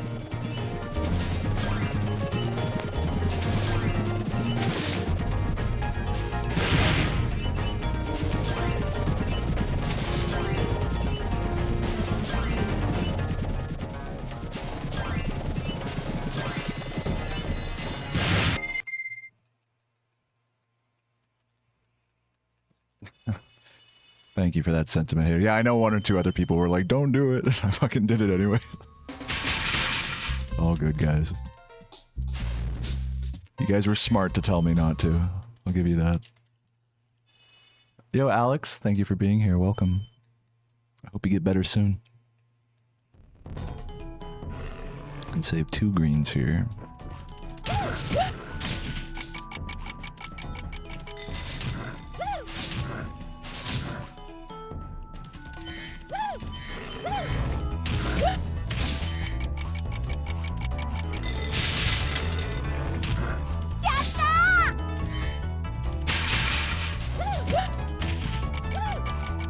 What a jump. Holy shit.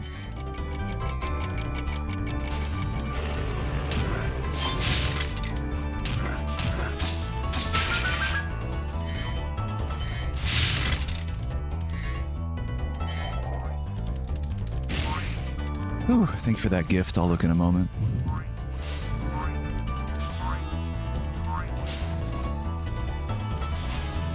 Cool Pernicus, legend. Love you.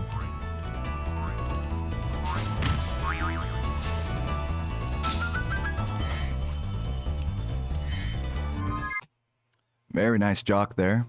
Bringing it right back. And we're actually going to be solidly ahead here.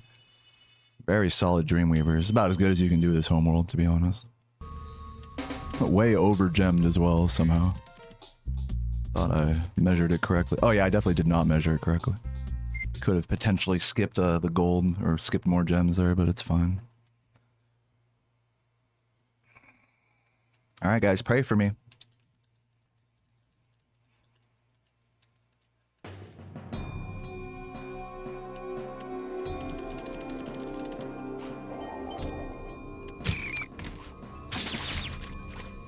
The worst. It's the worst feeling is doing that on PB pace. I'm the master of doing that on PB pace. There we go. Second try. This is still going to be a good run, though. When will I stop pressing right too early or letting go of square too early? When will I stop, dude? When will I learn? When will you learn, old man? Still a good run, though. So hopefully sub 37. We'll see if we can go sub Chris's PB here. Chris just got a new PB, 3730 something. So shout outs to him.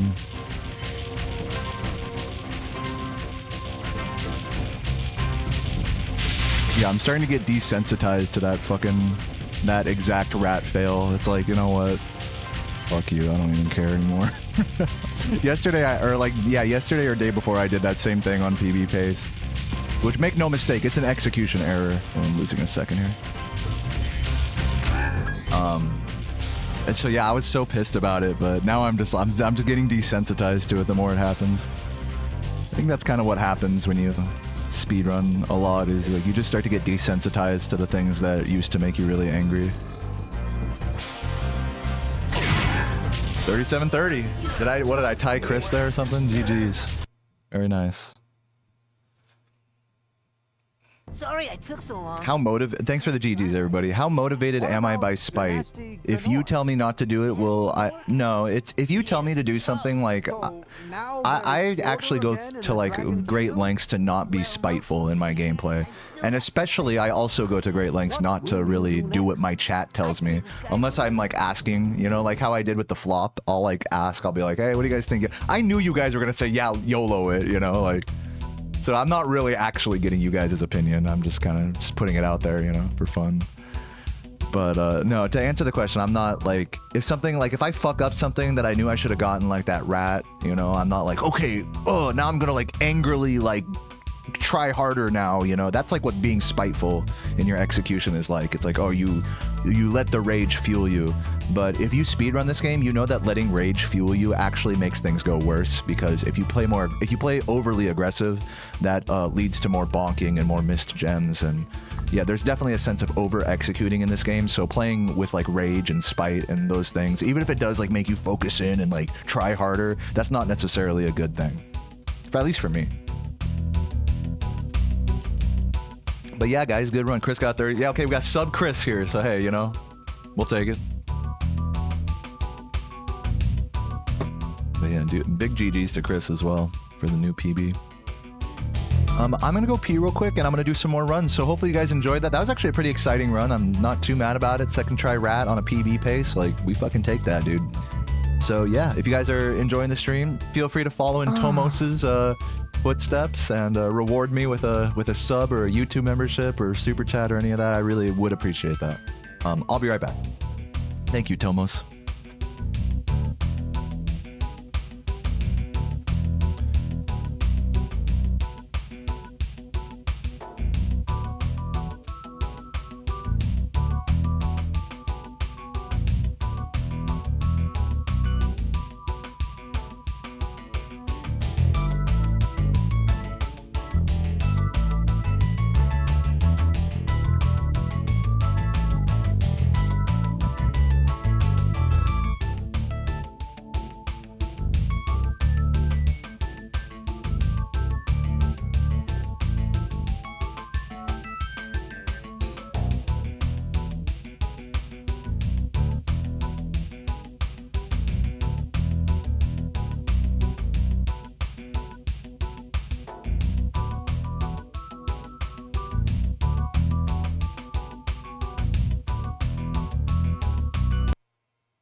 I'll do a couple more rats for the road.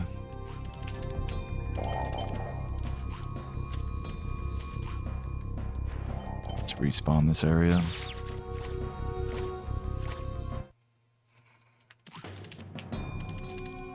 It's way too far. Yeah, I have 10 seconds until world record.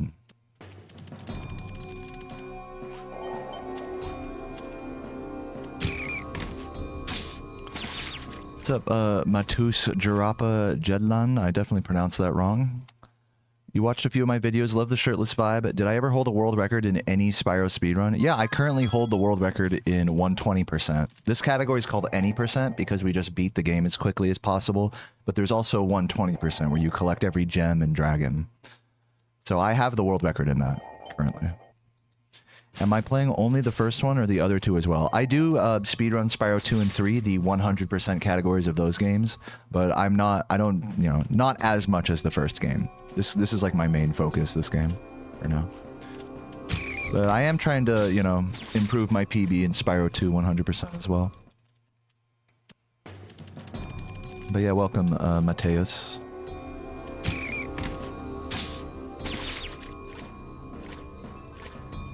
You just came from the shop back and you saw a dead rat on the street and it made you think of me. It's funny. You'd like to see me do 3 any percent? Why would that in particular be interesting for me to do for you? I don't understand the reasoning for that.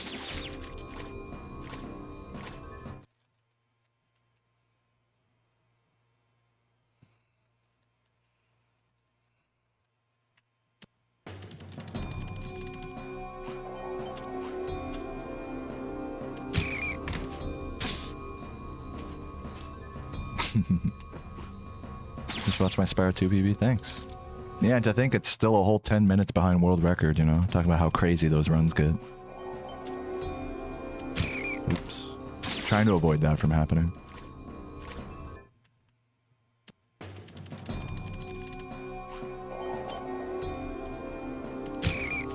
Too late.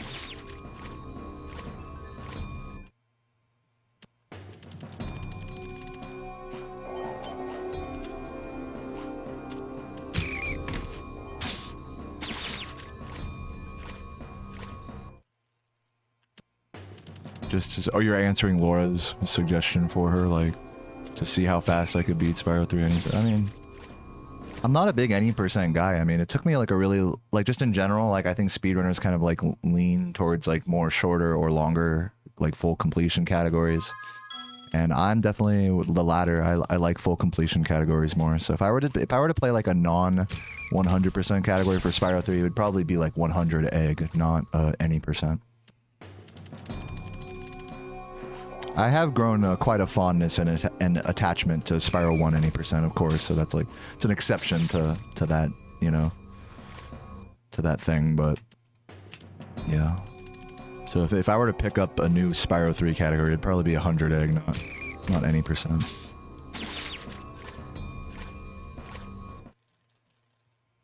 It'd be cool to see me try a trick category. Yeah, I mean, I don't know, I don't know if I'm convinced that that's something I want to do. What's up, Adrian?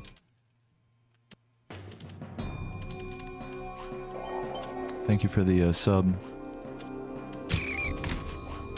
I'm sorry if this sounds like mean or something, but I personally, like, I feel the opposite, Laura. I feel that it would be like uninteresting to do a really trick heavy category, like 3 any percent or Vortex, because it's like what am I gonna do that other players aren't already doing? Like, in my opinion, there's like less, while there is still like some degree of expression that you have as a player, like, I don't think it's as extensive of a movement expression, gameplay style expression as a collection category. So if anything, I feel quite the opposite. I feel that it would be like less interesting to do a non-collection focused category. But that's just like my opinion. It's not to talk shit on, Vortex or 3 any percent or even like 2 any percent or anything. Even though everyone talks shit on 2 any percent. And they're all like cool runs and stuff. What's up, 40A? Thank you for the prime. Oh, you want to see the Spyro Jam 86 t-shirt? Yeah, let me grab that. Might be in the wash. Here, I'll be right back. Hold on. Let me see if I can find it.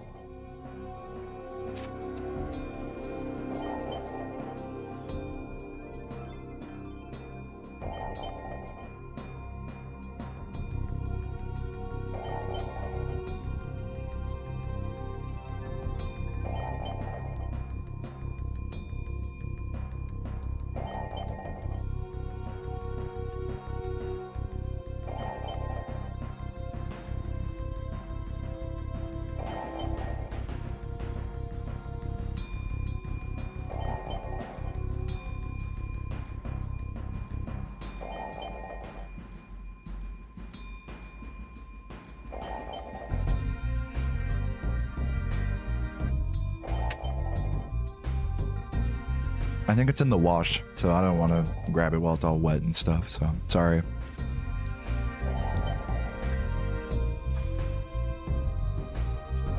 Yeah, what was that? Yeah, it was a 35-47 Dreamweaver split, and that's coming off of a pretty weak like Beastmaker split overall. That's pretty impressive. I had a very solid Dreamweavers in this last run here. With the 2 speedruns, do you use Super Flame Unlimited? Yeah, correct. In Spyro 2, pretty much most speed categories, you go straight to the final boss, and in doing that, you unlock unlimited fireball and all the abilities and an extended gem collection range.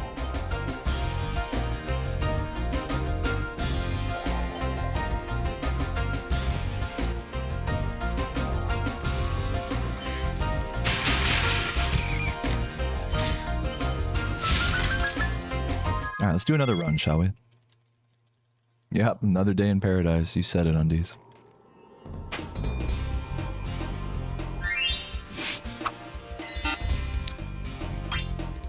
Whoops. Thanks for checking out the 120 record, Daria. New run, new me. 3, 2, 1, and go. Maybe I could have saved those splits and ran against them. Some new splits would be a nice change of pace, but I do like these splits. They're not bad. There's just a lot of time save in the end. It's been peaceful. Wouldn't be as thrilling what to switch splits. Yeah, I mean, it is nice to run it. There you get like kind of bonus points for running against PB. I hear what you're saying. It's more enjoyable for the pace pals.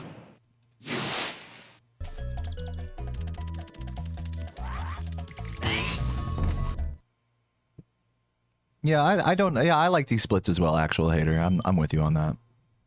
Sure, they have some spots where they're stronger than others, but they're overall good splits to run against. Especially getting that early game time save on Mama Proxy. Feels good. What's up, Matt? Good to see you, dude. Matza.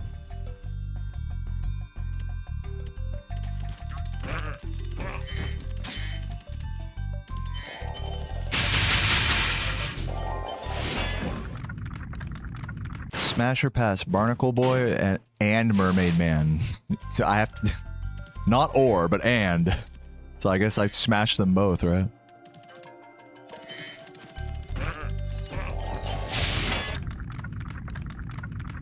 His dick is like Squidward's nose. You guys know that song? Sarah played that shit for me in the car one time. I was laughing. His dick is like Squidward's nose. I'd rather have Squidward's nose. Or what's the words? It's like, his dick is smaller than my toes. I'd rather have Squidward's nose. Such a funny fucking song.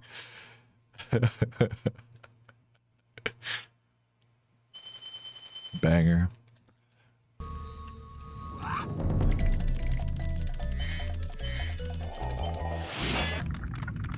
England is my city. I remember that. What's up, Dimly? Welcome, welcome. Been a while, dude. It's a pleasure to have you here, as always. Splits are trickier to understand because of the gemness. Yeah, I hear you about that, Jerry. Do I think Pace Pals use PayPal? Or do they use... Surely they use PayPal. Surely. Do I have a video of me jamming to Saboom's GDQ song? Yeah, I think so. I think I made like an update video playing along to that a while back. So look for that.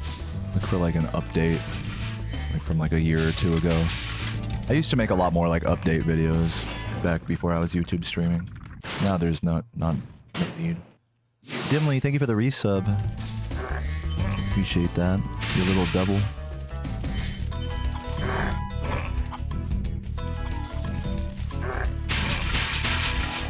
A little slow here.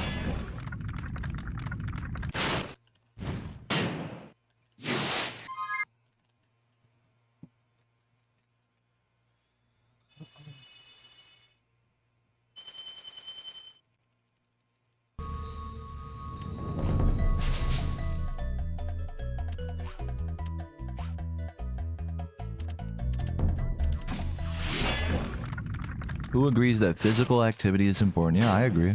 Physical activity is good for you. I definitely don't get enough of it. Gotta exercise more. Sarah and I did go for a really nice walk today, though, so shoutouts to walking.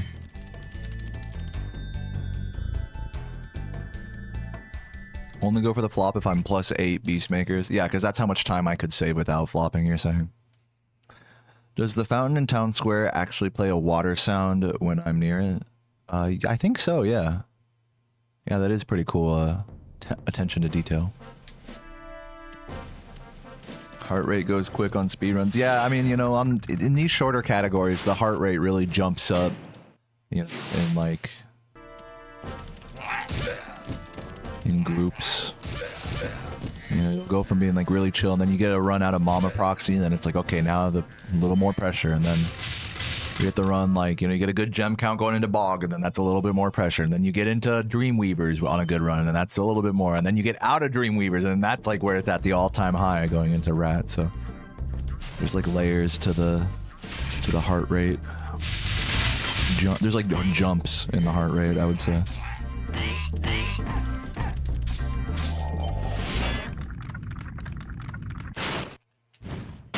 Has my sense of time become stronger with speedrunning? I will say that, like, you know, in this game, I have a really good sense of, like, guessing how much time I'm saving or losing in a level.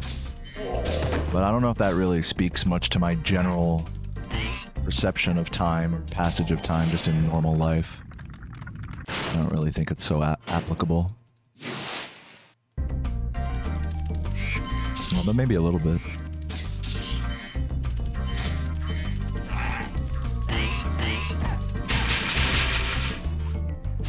Not gonna make it, yeah.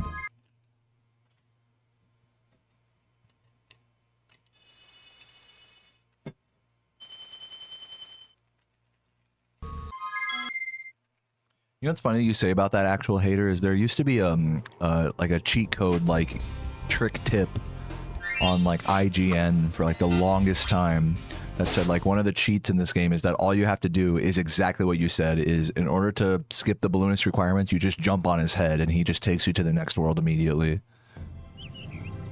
Okay, obviously that does not work. It's been peaceful. But yeah, that's funny that you mentioned that, because that was a lie perpetrated by cheat websites for a long time.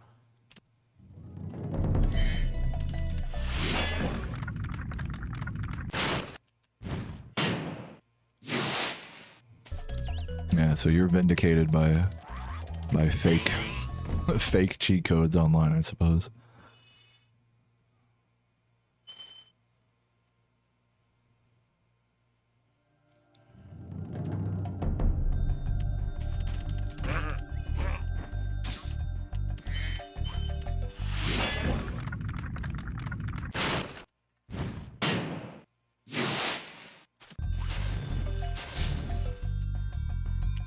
Up, is your mom single?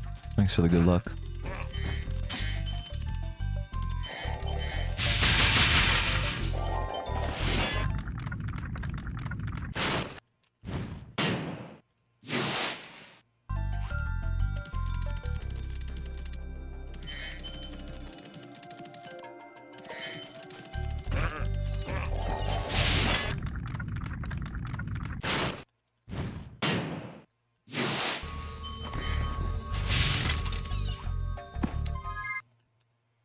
Get up there.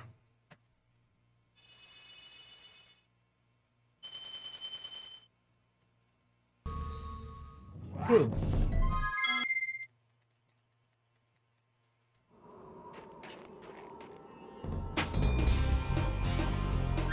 I'm gonna let the intro play. I'm gonna let the intro play while I get more water.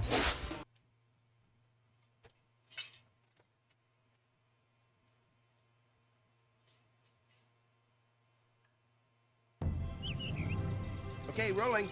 Oh, it's been peaceful here in the 5 worlds, or is it 6? For a dragon's age. We now have 12,000 treasure, or is it 14,000? What about this Ganasty Gnort character? Now I understand he's found a magic spell to turn gems into warriors for his cause. I'll take that question. Nasty Nork is a simple creature. Simple! He has been contained in a remote world and is no threat to the Dragon Kingdom. No threat! Besides, he is ugly. That does it! Looks like I've got some... Shut up.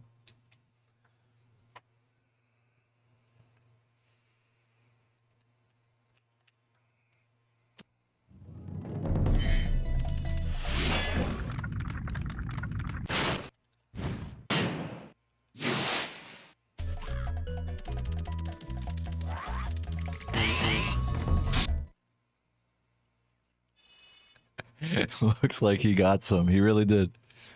He got some.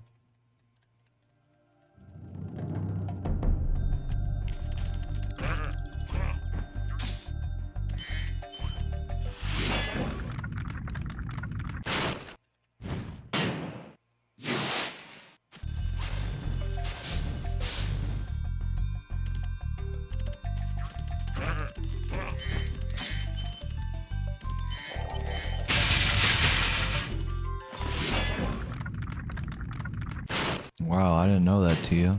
Epic.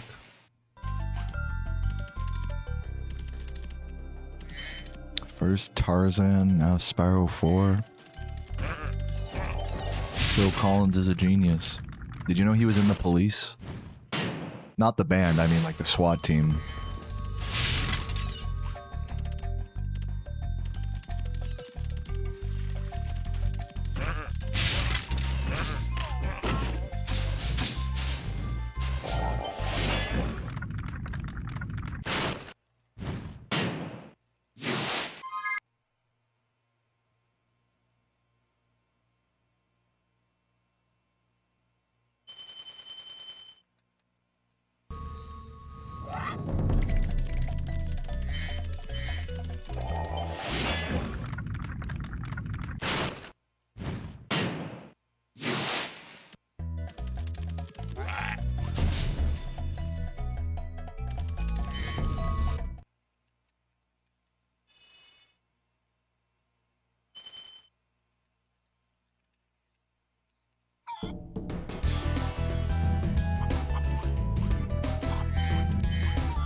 Dude, what the fuck? Wow. Just reset that. Pretty bad. I had the right idea there, just fucked up.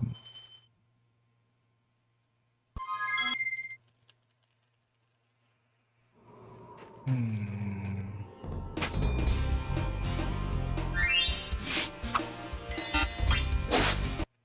long have I been going? Only 2 hours? God, I feel like I've been going for like fucking 10 years. Like my Spyro sessions have just been getting shorter and shorter. Like, just check back on me in a month. I'm gonna go live for like 10 minutes and then just be like, oh, I'm tired. I'll just go offline. I think we did good today, though. I think we put in some good attempts. It's gonna be me. Just wait. What's up, Mike Elysium? Welcome, welcome. I guess it's understandable. I am pretty hungover today, so can't really be too hard on myself. I mean, though, even though that is my fault, I guess. I mean, whatever. It's okay. It's not my fault. I drank a bunch of fucking beers after downing 2 frozen margaritas. I'm just a victim of my circumstances. What can I say?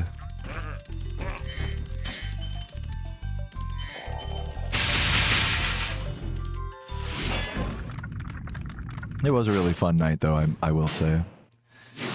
Sarah and I being on our cute date shit. She looked beautiful, by the way. She was wearing this, like, nice black dress and beautiful eyeshadow. There was a little bit of purple in it. She's like, it's like Spyro. I'm like, yes, that's right. Yeah, I mean, that was past me. Yeah, honestly, can't change the past. You know? So it's basically not even my fault if you think about it. Not my fault I consumed alcohol.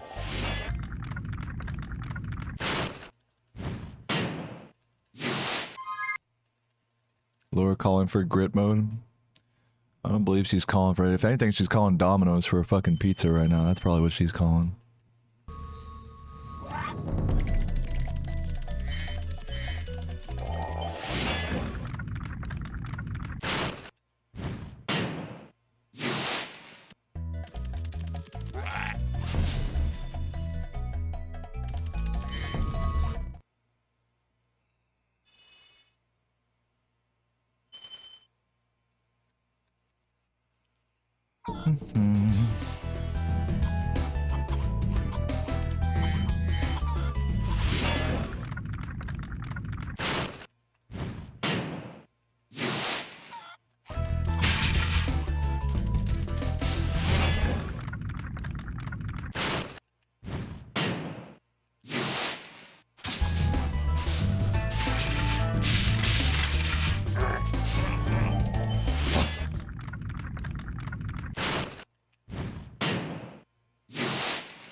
I got you, John D. Thanks, Dad. You don't have to worry about that. I literally tell Sarah that she's beautiful every day.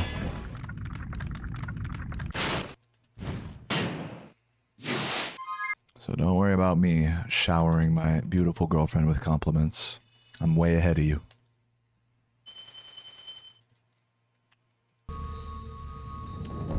Oops, what the fuck? Great movement.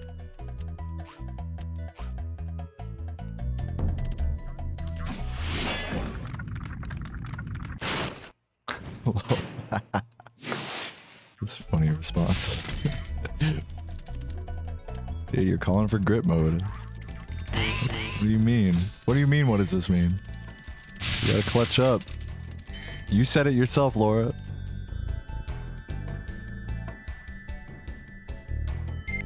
Everyone knows that you said this, Laura. Laura would literally said in my chat, she said, it is time to go sicko mode.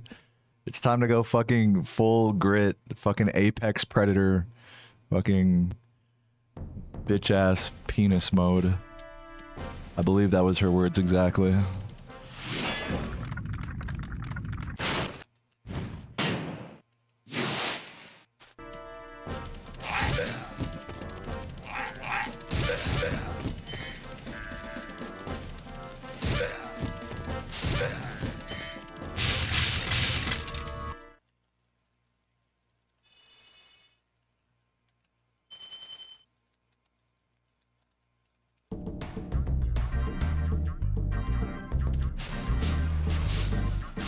You're good, Queeky.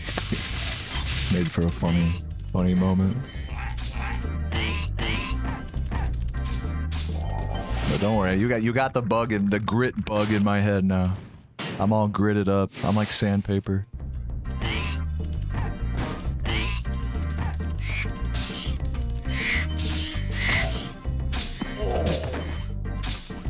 Fuck off, dude. What the fuck? Damn it, dude. Sandpaper, dude, I'm telling you. That was great. You can't do those stairs any better, if I'm being honest.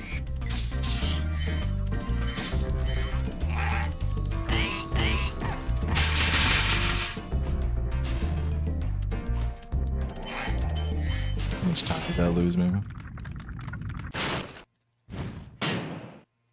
What's an Apple Newton? Is that like an Apple Watch?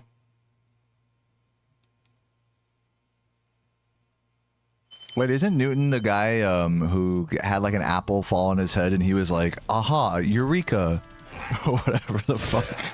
Like, was that Newton or who the fuck was that guy? That was Isaac Newton, right? So that's why it's called an Apple Newton. Because he was like, aha. He's a fucking dude was a Fig Newton. Johnny Appleseed, that's what I would have thought. Sounds like the same guy.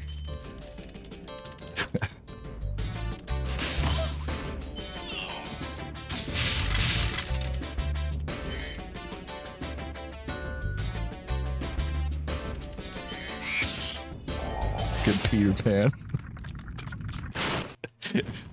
Fucking. Yeah, we all know how the story goes, dude. Penis Pan had a fucking Apple Newton fall on his goddamn shit, dude. He was like, God, he was like, wow. He was like, yo, holy guacamole, he said. That's how we came up with the Apple Newton. The new PDA. Oh, shit. So that's why Apple is a successful company, and now you know.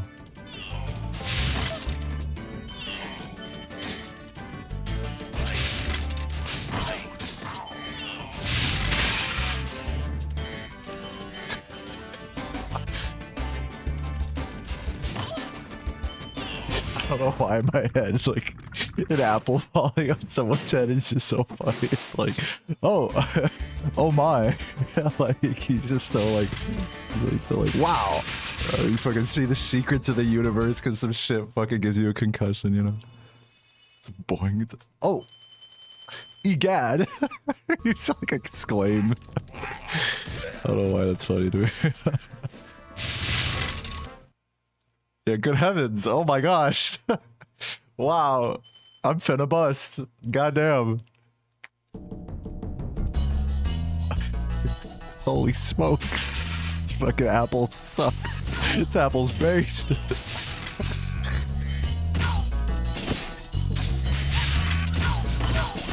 Dude, fuck saying ow, dude. It's all about fucking saying cheesy, like, exclamations.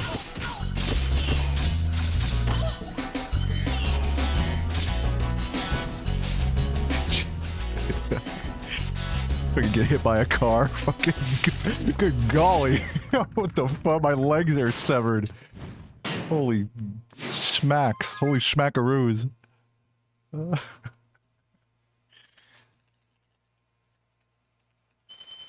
Eureka.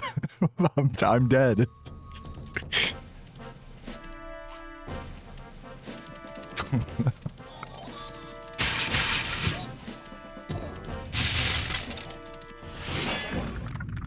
It's my opinion on sleep. It's fucking good. I like sleep. I sleep a lot. One of my favorite things about not having a real job is that I can just sleep in every day and not feel bad about it. So yeah, I like sleep. Sleep good.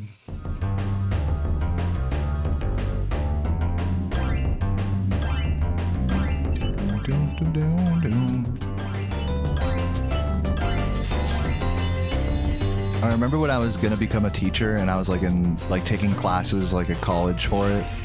And I remember in one of the teaching classes they were like, what is one thing that you're nervous about going into teaching that you're not looking forward to? You know? Which was actually a pretty novel question, you know, because they're trying to like get us all excited for, you know, but it's like, hey, what's one thing that like you're honestly scared or nervous about, or you think you might not, you know, it's going to be a hard adjustment for you. And instantly, like everyone was saying like, oh, you know, dealing with problem students, or, you know, fucking, I don't know, like having your class like suck or whatever. No, for me, I was like instantly, I fucking was like, dude, waking up early. And everyone, when I said that, like in the, I remember so distinct, everyone in the class like collectively nodded. They were all like, oh yeah, that's right. We are a bunch of college shit. We don't wake up early. Like, that's right. Yeah. Good point. That was the number one thing I was scared of going into teaching. Waking up early. I don't know why it's scared. I mean, scared is a strong word, but it's just something I don't like doing. Maybe one day I'll change that habit. My dad always wakes up early and exercises in the morning. Dude accomplishes more like before I even wake up than, you know, I do like in a given day. So,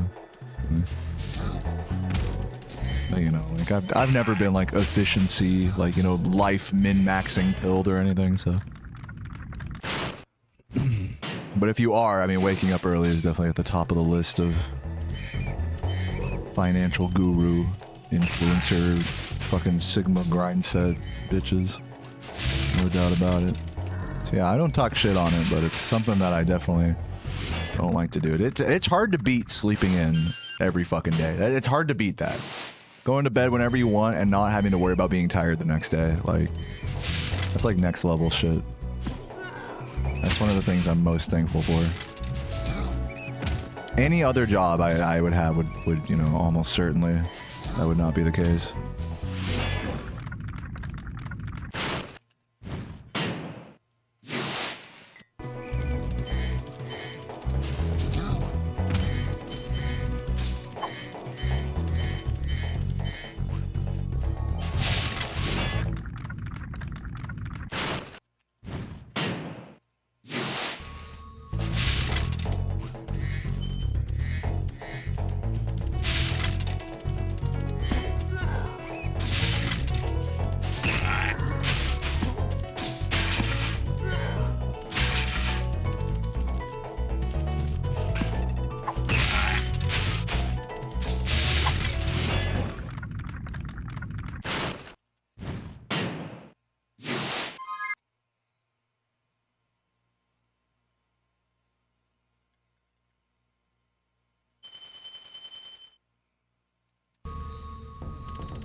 And I'm still behind. What the fuck? I mean, not by much, but I would like to be ahead here. Well, how far behind was I going into Mama? Oh yeah, I guess, yeah, I fucked up the stairs in Dry Canyon. That was my problem, so I didn't end up actually saving time with a first try Mama. Or saving enough time to be ahead, rather. There's plenty of time to save later, as long as I don't choke my fucking dick off. What's up, Freezy? Thank you for the good luck. Welcome.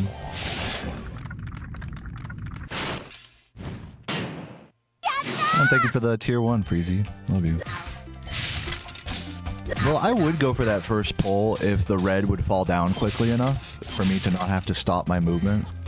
But because it forces me to stop, it's not worth it. Is really more a more specific answer to your to what you're saying. But I think you understand that.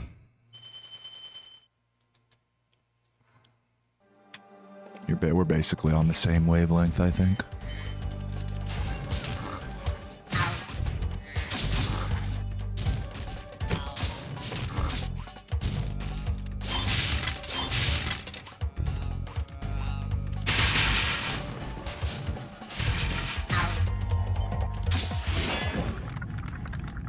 What's up, Thick Shady?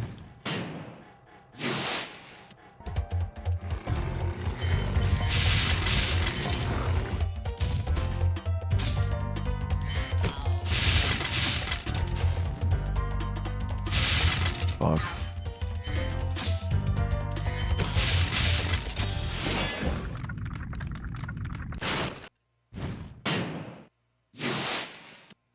Yo, Tia, by the way, I just saw that you gifted a membership earlier. Thank you for that.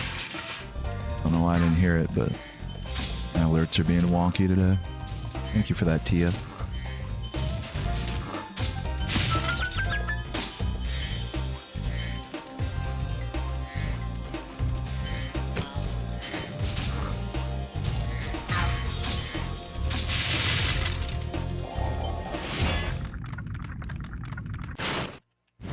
You know, the teacher's salad guy dodged a bullet. Yeah. No, that's true. It's true. I feel I want you to know, T. I know what you're going through. You know, to a degree. So no pressure. You just enjoy whatever time you get to yourself away from those kids, from that institution. What's up, Allie? Stuff rendering. Love to hear it. Yeah. Did you end up getting the last VOD downloaded? Are we officially, like, out of VOD pre-rendering territory now? Or does it still have a freeze in it? It's okay if there's still a freeze. I can do more. Render the last, like, 5 minutes or whatever.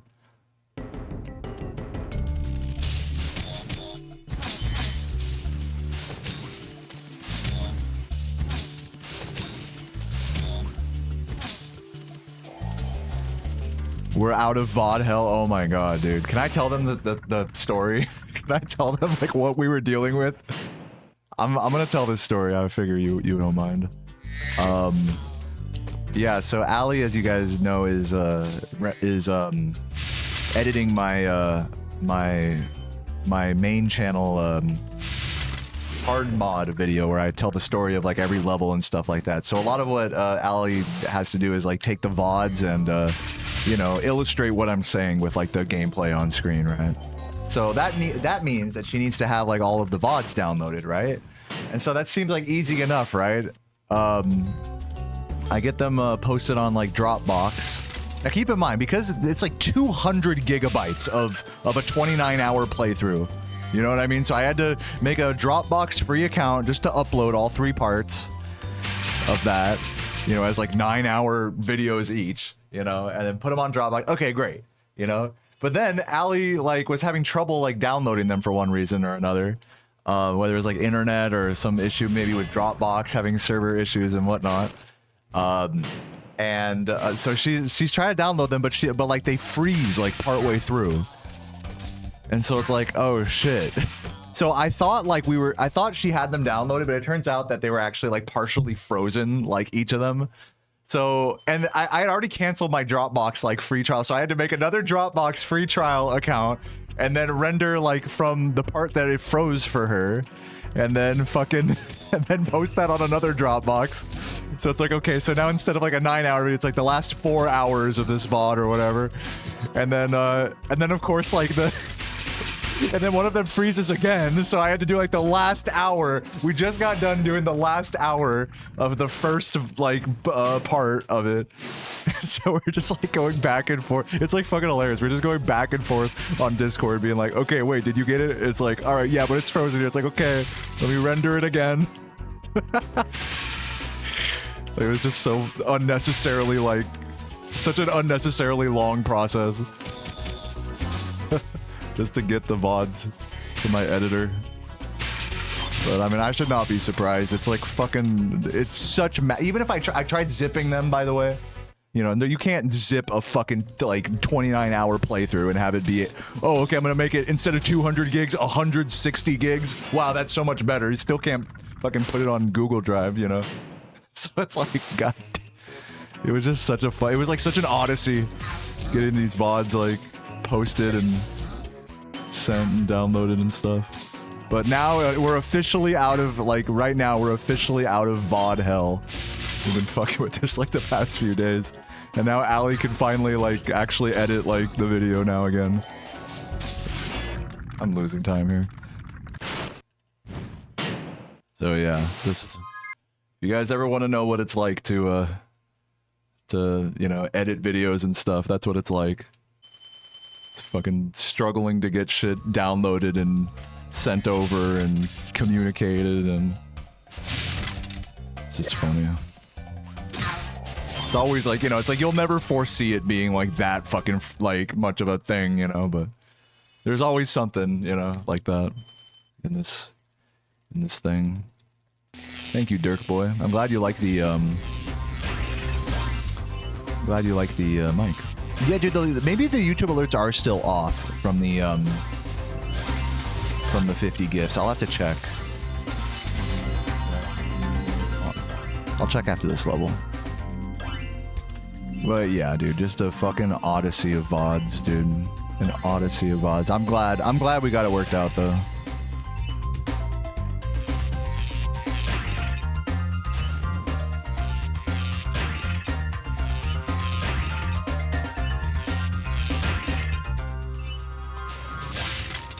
Of Odyssey, yeah, correct.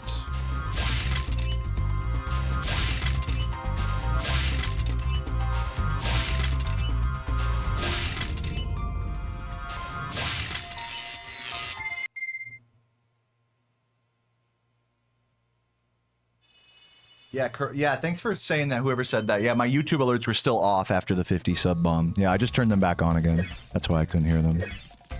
Thank you, whoever said that.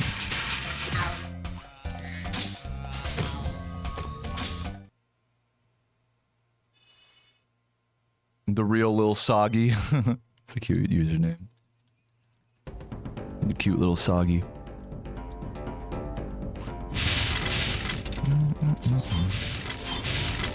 You're playing a driving game? What game? I like driving games.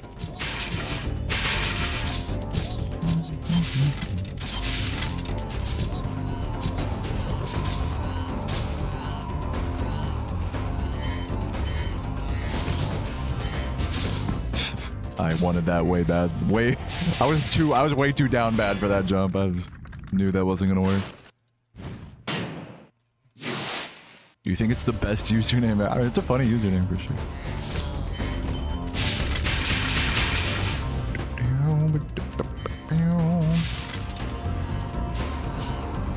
That's definitely one of the fun things about streaming is seeing all the funny usernames, especially on YouTube. You see a lot of funny usernames on YouTube. Oh my god, give me this.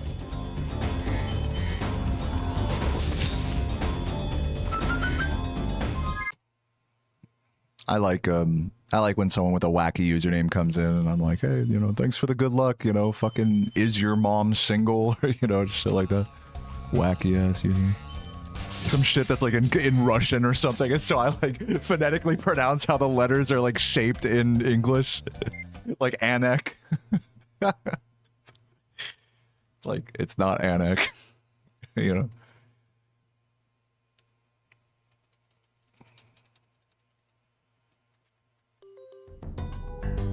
Squish Wizard. I don't know if I'm gonna bring this run back, y'all. I mean, I basically need to play perfect from here to the end. I mean, it's not impossible, but we'll see what the gem count looks like. What's up, Alex? Welcome.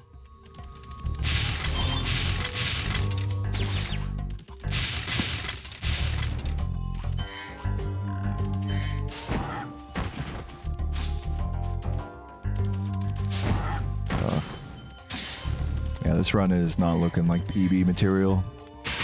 Gonna keep it real with y'all. I don't feel like resetting though.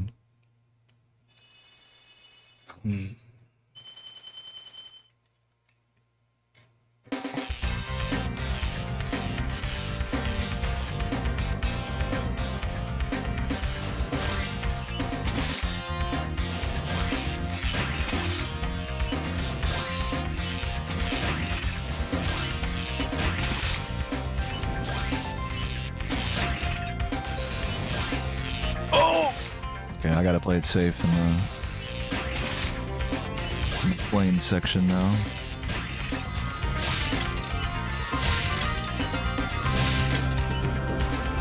What? Bro, how did that miss? I think I should still be okay, we'll see.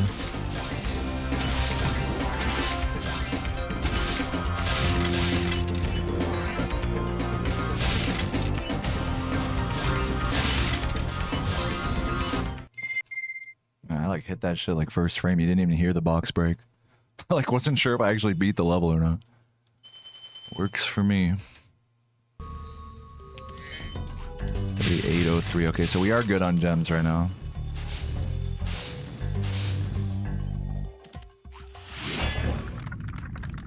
I just gotta have the fucking end game of my life. And we can PB this. I need to fucking fly in like bog, and I need to basically just hit everything perfectly, or else PB is dead. But I think PB might be dead anyways. We'll see.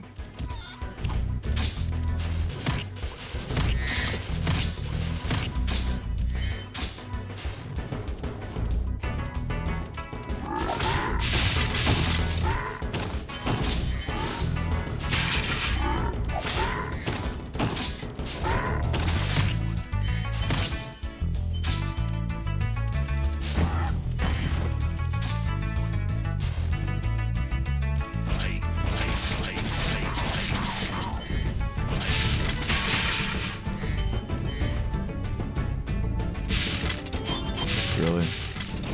I shouldn't have skipped those enemies after missing that yellow. This is kind of fucked. Yeah, this is definitely a first try rat kind of run. True. Fuck you. Dude, really?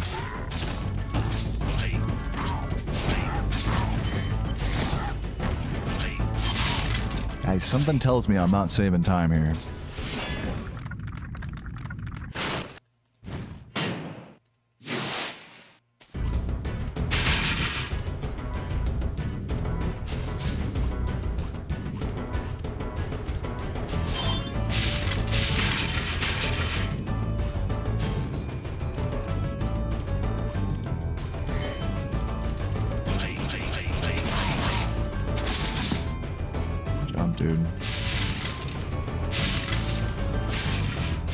Fucking, this is so sloppy. I mean, it's not even like that awful. Oh my god, just kidding. Yes, it is.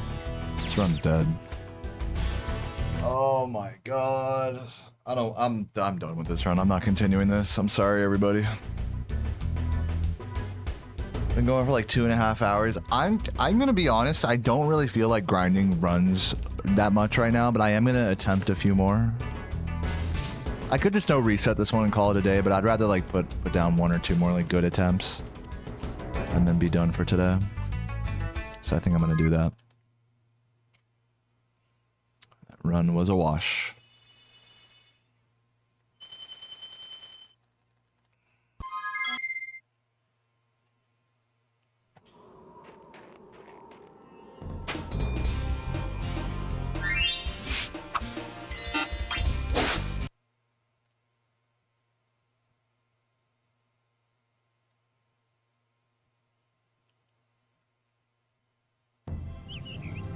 Okay, rolling.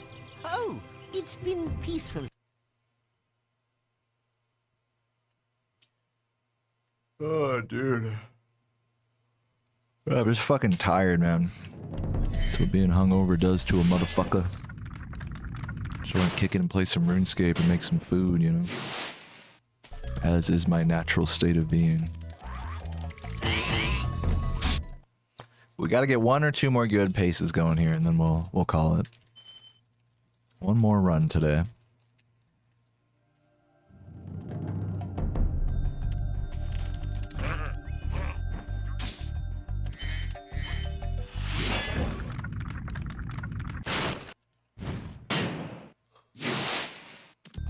This is gonna be one of those runs where I just yawn like 50 times, like after every level.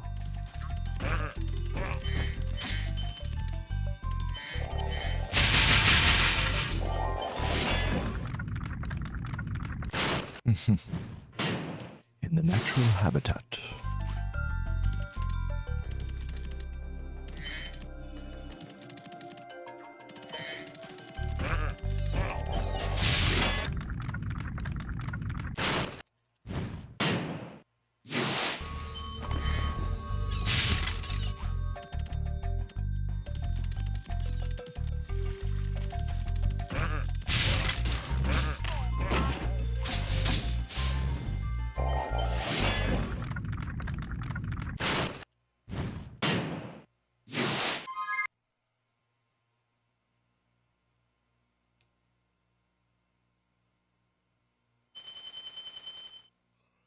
Thank you, K of Chaos. You get a yawn counter going. We're at 2 so far this run.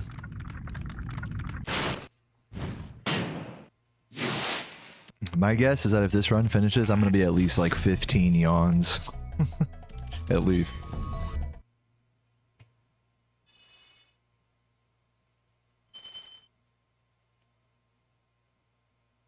That was like a half yawn. We can count that. I was like almost a yawn. We get a yawn for every dragon freed. Let's see what my body does.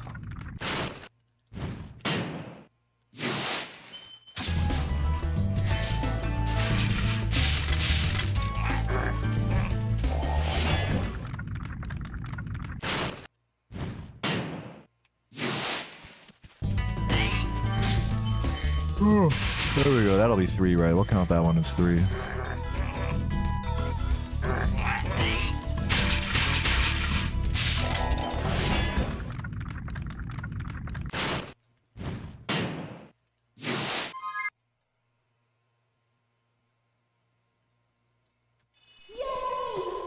Hiroshiru, thank you for the resub, 35 months. It says penis delirious. It's poetry to my ears. Thank you, Hero.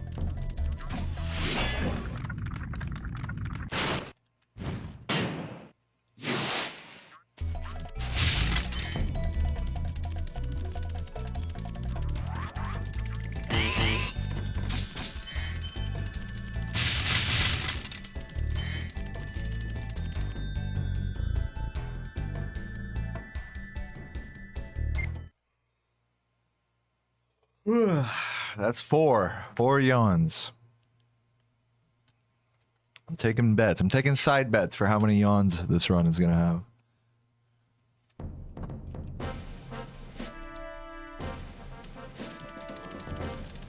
You're saying 12, Jay? 12 it is. We'll see.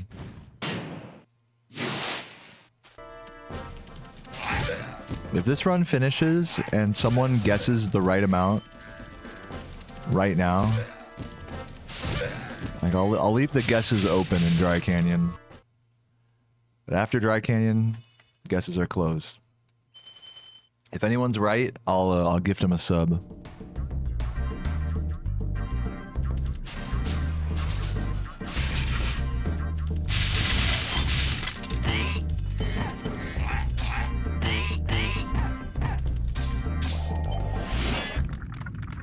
$15, $22, $23. So I'm not gonna be able to keep up with this shit.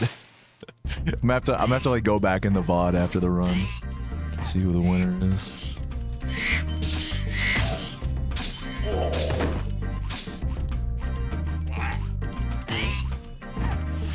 We're guessing how many times I'm gonna yawn this run.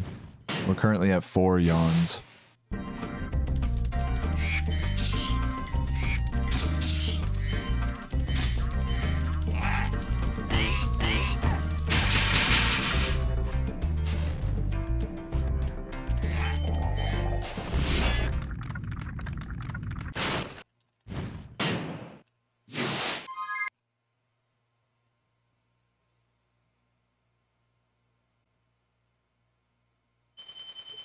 That was more of a stretch than a yawn, but I'll count it. I'll count that as 5. That was like a sort of a yawny stretch. Alright, the guessing is closed now officially. I'll go back in the VOD and see what you guys said after this run. We're at 5 so far. Bonjondi already out of the running.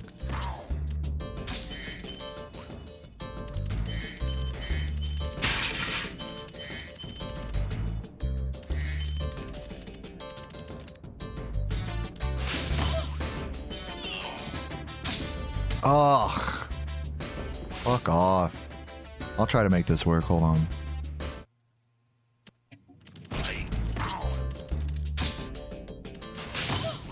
Yeah, this should work. I'm gonna keep it going.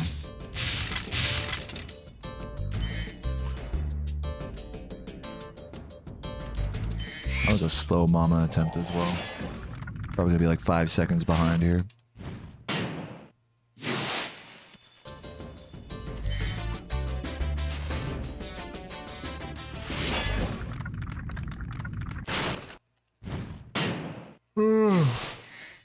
Six.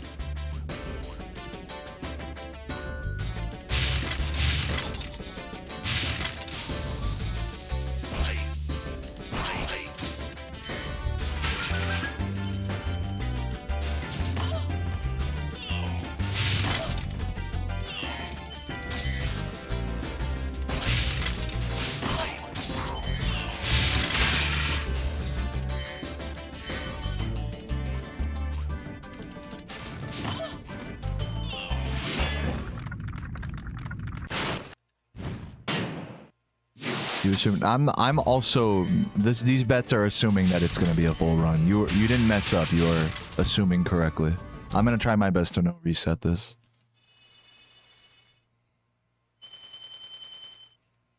Do I like mayonnaise? Yeah, sure. Actually, not really, but yeah, I mean, depending how it's used, yeah. I don't like it just on its own as a condiment.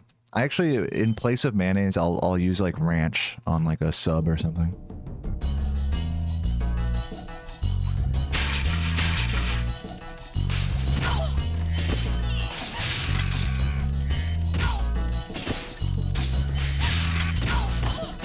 Missed that guy.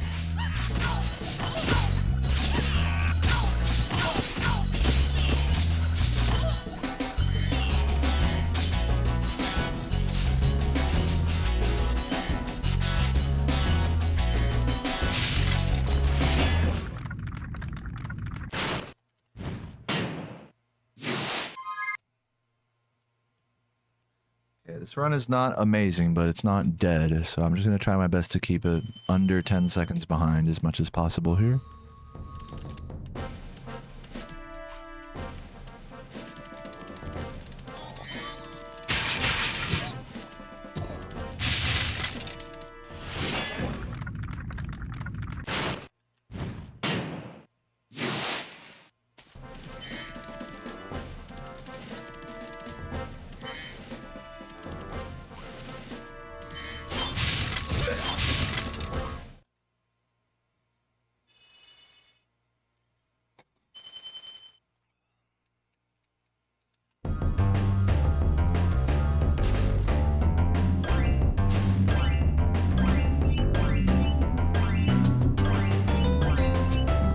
Question, why do you rarely wear a shirt? You know, this might surprise you to hear, but that's not a very random question. A lot of people ask me that.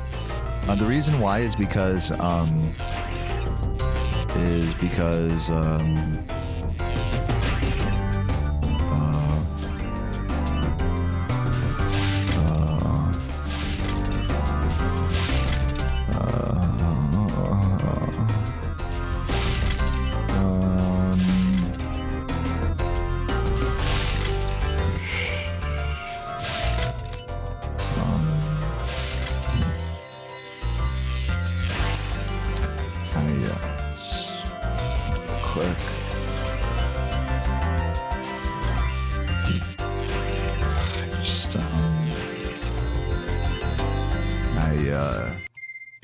it's because I get warm really easily when I'm streaming. I sit in front of a really big TV and I have a bunch of computers and monitors on, so it's just more comfortable for me this way to not have my shirt on.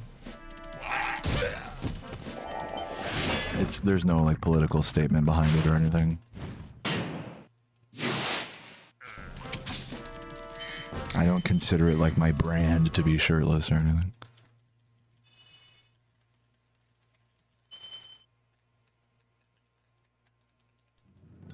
Who cares? Only everybody that watches my stream. For some reason, that's just a question that a lot of people ask. Understandable. I don't see a lot of people that are shirtless as much as me, so it's fair.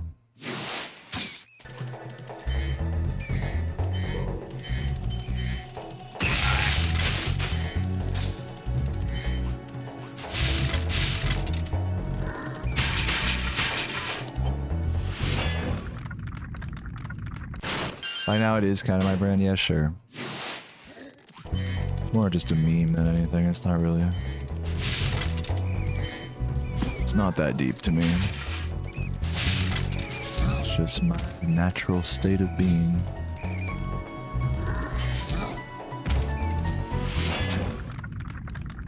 It must get tiring hearing the same questions. Well, I mean, that's what being a streamer is, especially you're playing the same, you know, doing the same game.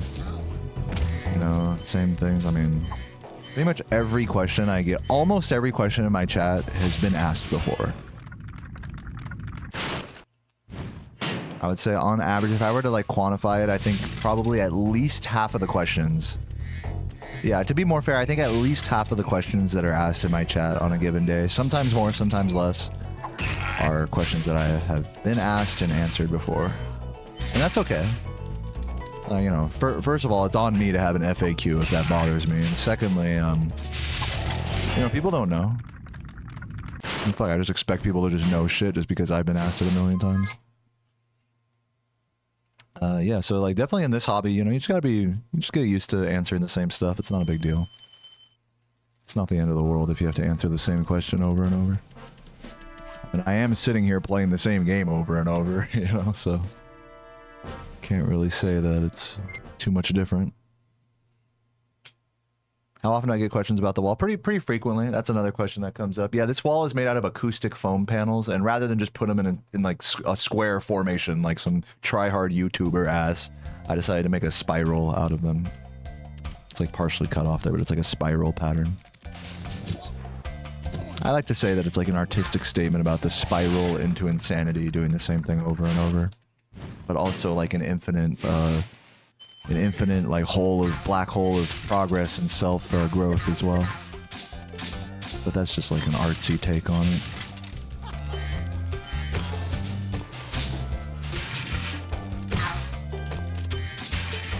Yeah, it's a spy roll because I play Spyro. So there's a lot of interpretations you can have of it. It's nice when art can be that way, looked at multiple directions. What's up, Blord? Thanks for the good luck. Yeah, people get upset when I wear a shirt, actually. People are like, this feels weird. You shouldn't be doing this. Like, take it off, you know?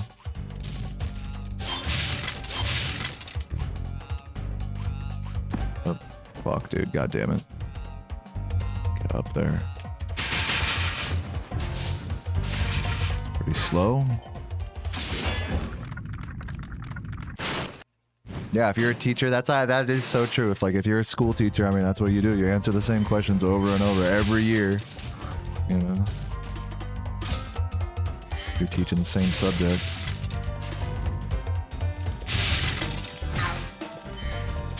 At least you guys aren't like fucking interrupting my run to be like, can I go to the bathroom? You know, at least it's not that annoying. No, you can't. You should piss your pants right now.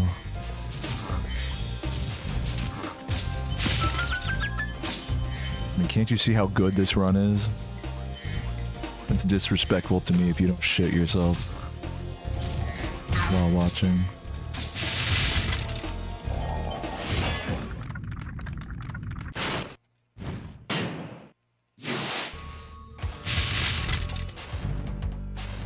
But yeah, I used to get more heated about it, about like, oh, I get asked this question all the time, blah, blah, blah. But like, I learned that the more I push back on stuff like that, it's like, it's just not a good vibe, especially for new viewers and stuff, to be like, feel like you're walking on eggshells with everything you ask. I want people to just feel like they can ask anything in my chat. But, you know, be it personal or, you know, about the game, or if it's something that's been asked a bunch already. I don't want people to feel like they're walking on eggshells here or anything.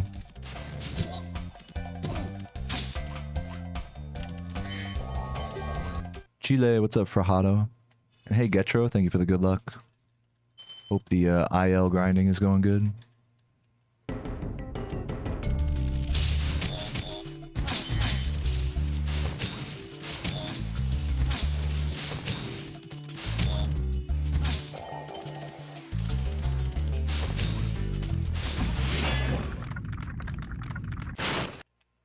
What's my favorite video game?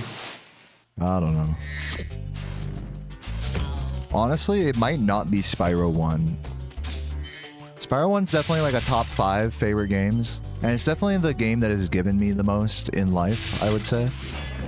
So in that way, it is my favorite, that it's like, it has supplemented, you know, it has given me more feelings of productivity and supplemented a career path for me in a way that no other game ever will or could. So in that way, it is my favorite game. But just in terms of like nostalgia or like story or amount of hours, I guess I have spent the most amount of hours playing this, but I really like Morrowind. Morrowind is like a real time capsule for me of like my childhood and looking deeper and deeper beyond a game's surface as you grow older and drawing new meaning from it and stuff. So in terms of like story and lore and stuff, I think Morrowind is probably my favorite game, Elder Scrolls 3. And then in terms of just like chill out, like kick back, you know, fuck around and just play kind of game, like I really like RuneScape, is also really nostalgic for me, and it's just a nice constant to have in my life, that it's a real contrast to like, you know, I try hard in this game and I'm like really getting sweaty with the fucking runs and shit. But then, you know, after stream, I can like cook a meal and then just play some RuneScape. And if I'm like suboptimal in that game, like it's all good, you know, just even playing at all is like a win, you know, in terms of like gaining experience and whatnot. So RuneScape, favorite MMO for sure. Favorite chill game, I would say. Miss that guy. So yeah, those are like probably my top 3, is like this game, Morrowind, and RuneScape. All for like different reasons, as I explained.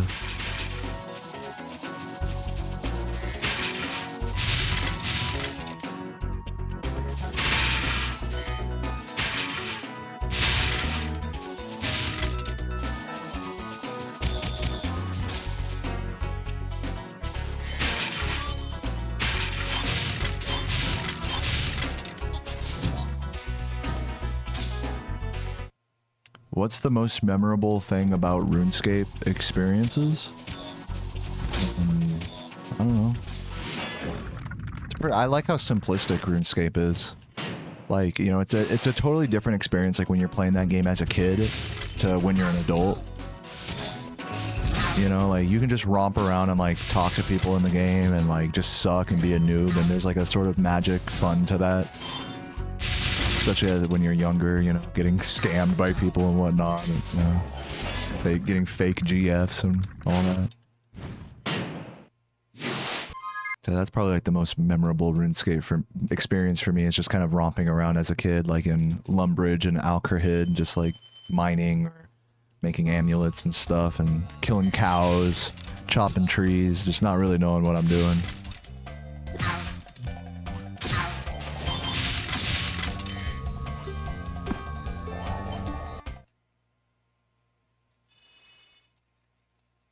Nice chest jump, thank you.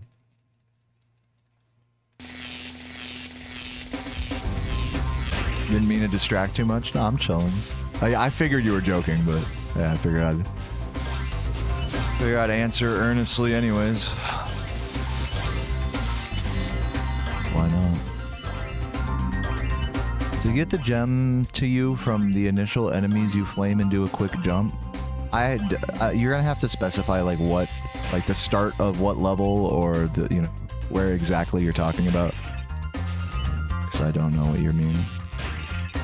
To make gems, this might answer your question, to make gems home in from a flame, you have to flame and then charge very quickly at a very precise spacing to an enemy or box. That spacing and timing varies based on the enemy or box. So there's a real art to getting good at what's called flame charging, or making gems home in from a flame and then a charge. Keep in mind, normally when you flame something in this game, the gem does not home in, so flame charging is like a real art in this game. Part of what makes it such a deep speedrunning experience, I think. Like, how far away could I stretch that, you know, that flame so that the gem still homes in, you know? It's a different answer for every enemy and every approach angle.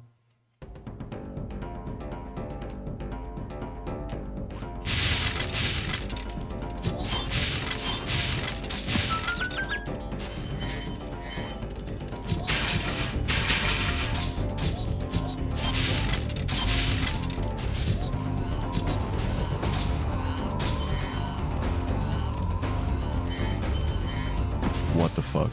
This is slow. Give me this at least, okay. We'll back up.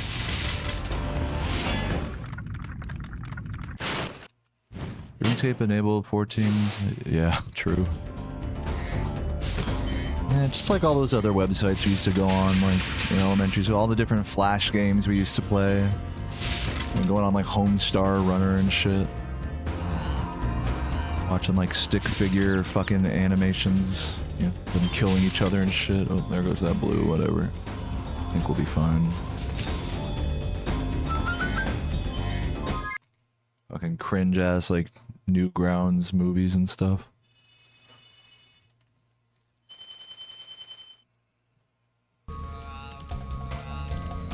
Hey, nice cock! Nice cock. Did I get a donation there? Oh, there we go. We got $1 from Baseplate. He says, Dragon Stoneface. Dragon Stoneface. Yeah, I think you were hoping that the text-to-speech would read that. I've opted to turn off text-to-speech in this stream, unfortunately. I used to have it do that, though. So, in honor of you, Green Dragon Stoneface.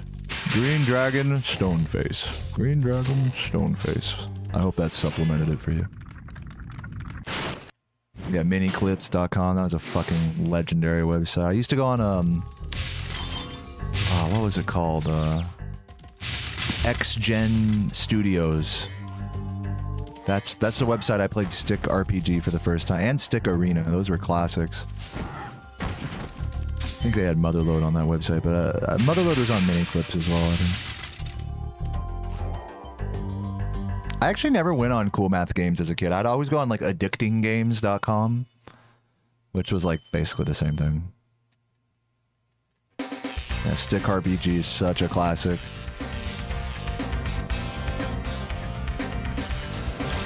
But yeah, I know Cool Math Games is like another classic website for a lot of people.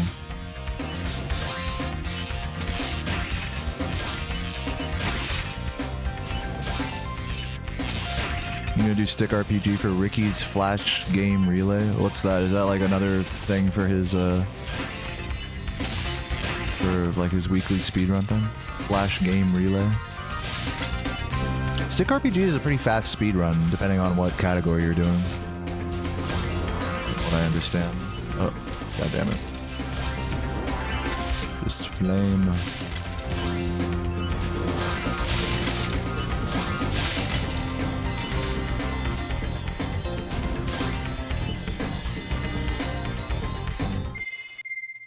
It's a current gen website for free games. I'm sure there are some current gen websites, but a lot of games that use the Flash player are not supported by current browsers. Unfortunately. So if you want to play like those old Flash games, you have to download them like from a repository.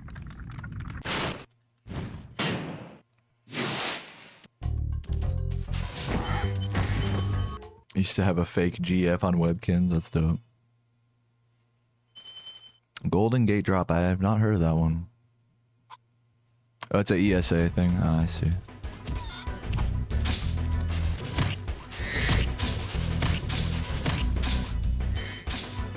I don't even know how many gems I have right now.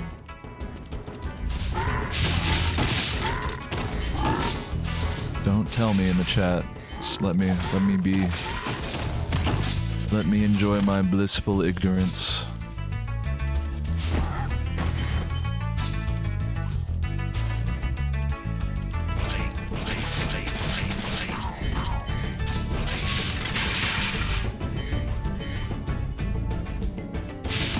Fuck. Classic bonk. Classic bonks everywhere. I did not used to play Habbo. I didn't even hear about Habbo Hotel until 4chan. I'm sure that was the case for a lot of people. Oops.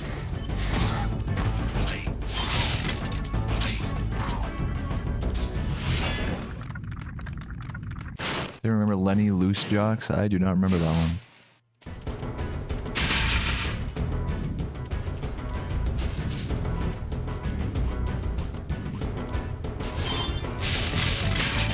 You guys remember Salad Fingers?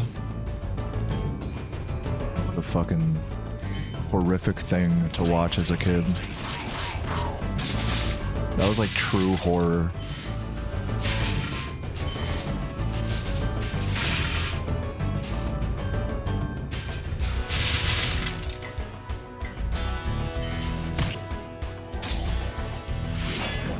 Yeah, he loves nettles.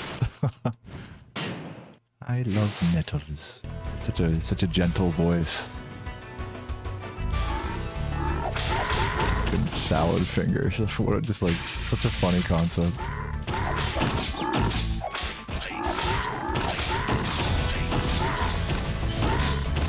Yeah, I'm probably losing some gems here, but whatever. What's up, Ash?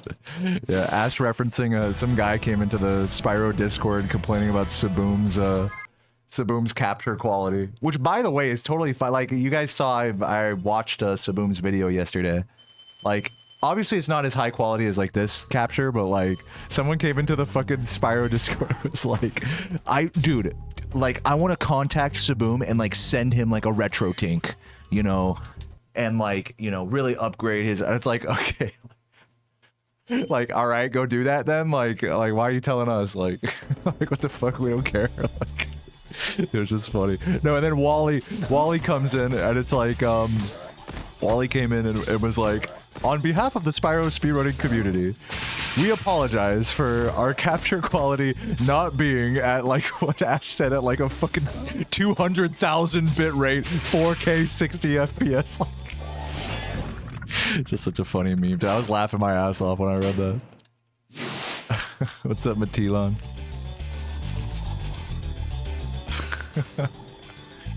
Do I play with what control? I play with a PS2 controller.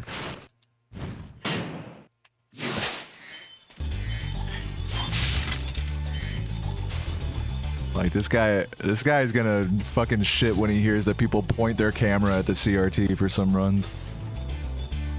Surely that is unacceptable. But yeah, that was a good laugh this morning.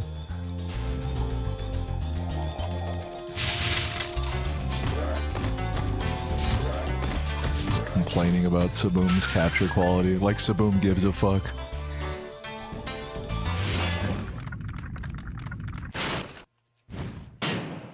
How much is a sealed PS2 controller? About, well, when I last bought one, this was like a couple years ago, granted. It was like $60 back when I bought like a new in-box DualShock 2, but I don't recommend doing that. When I bought that controller, it had stick drift out of the box. I'm pretty sure they just refurbish controllers like at some warehouse and then repackage them and act like they're brand new. I'm almost certain that that's the case. This run is so ass. I'm just gonna reset it. I don't feel like resetting right now. What else for breakfast? You're asking me? I had a fucking I had a bacon, egg, and cheese bagel for breakfast today with a bunch of arugula and some homemade salsa on it. It was a fucking delicious. All right, still sub 1 minute behind. Epic.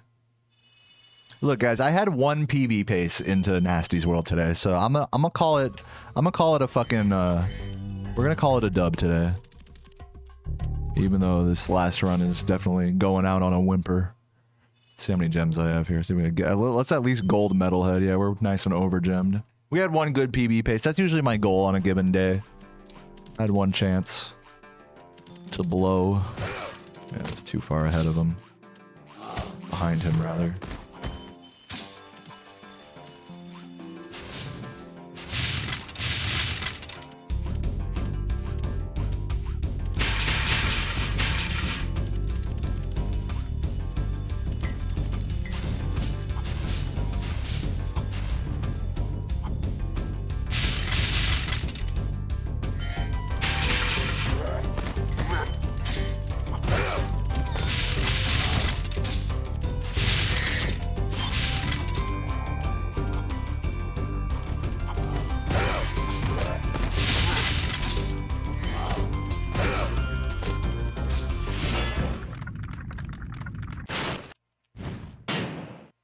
Last run, probably. What's it to you, Michael?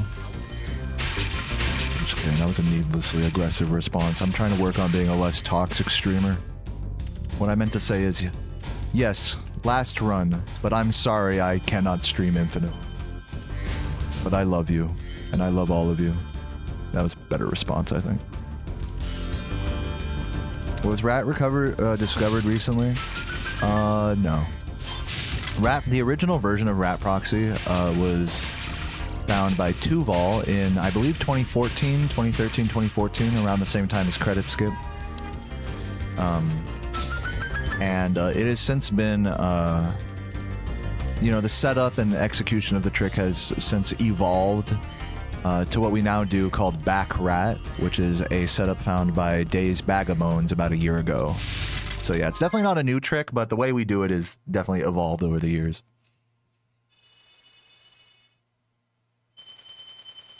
I don't even want to ask what being black-pilled means.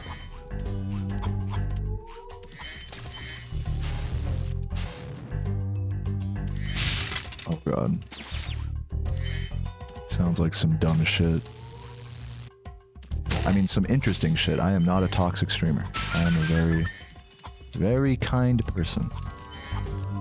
Anyone else remember watching minutes on end of speedrunners gliding into the nasty north? Yeah, for a long time. Back when Tuval found Rat Proxy, that was thought to be the harder version of Coveless, and this easier version would be gliding around the back of the Dragon Head to Nasty Nork.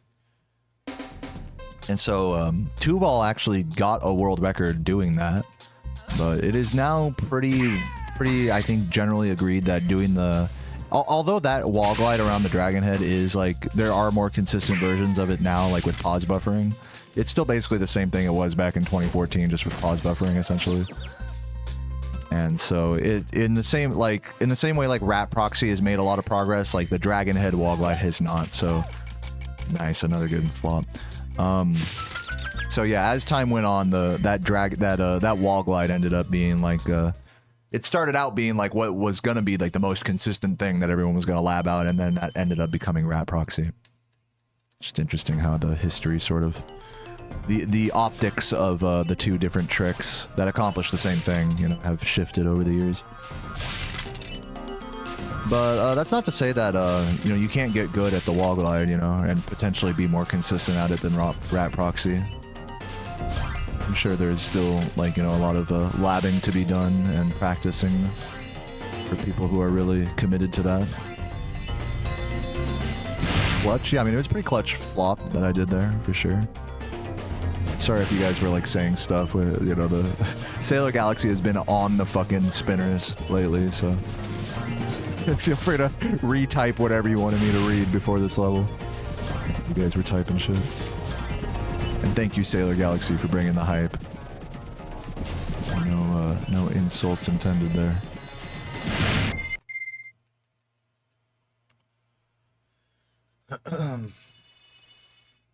Doom, doom, doom, doom, doom.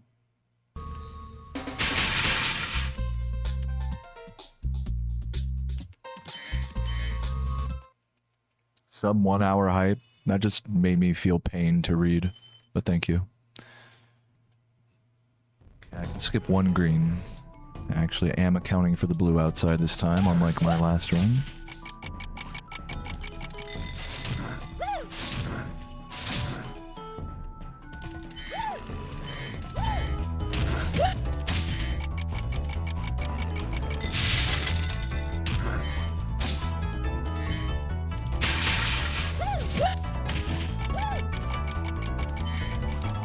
Juicy jump.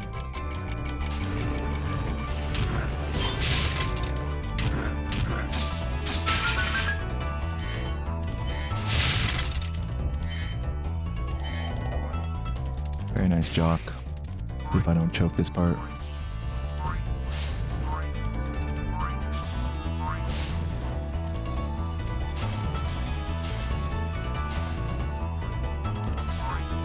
Sub 45, 41. Damn, this run ain't that bad yet.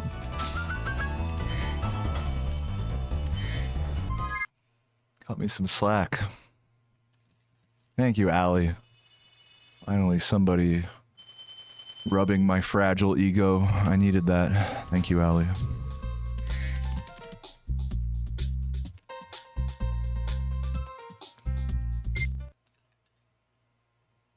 Skilled at goofing off? What? You turned that compliment into an insult. What the heck? I've been bamboozled.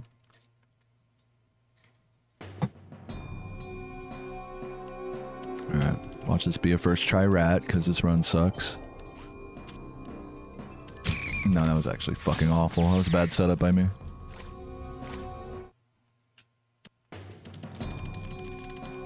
Is this a ball busting stream? I'm definitely getting my balls busted by the chat. Oh, it's so close. That was so close. Oh god, Laura finna make a sandwich. Shit.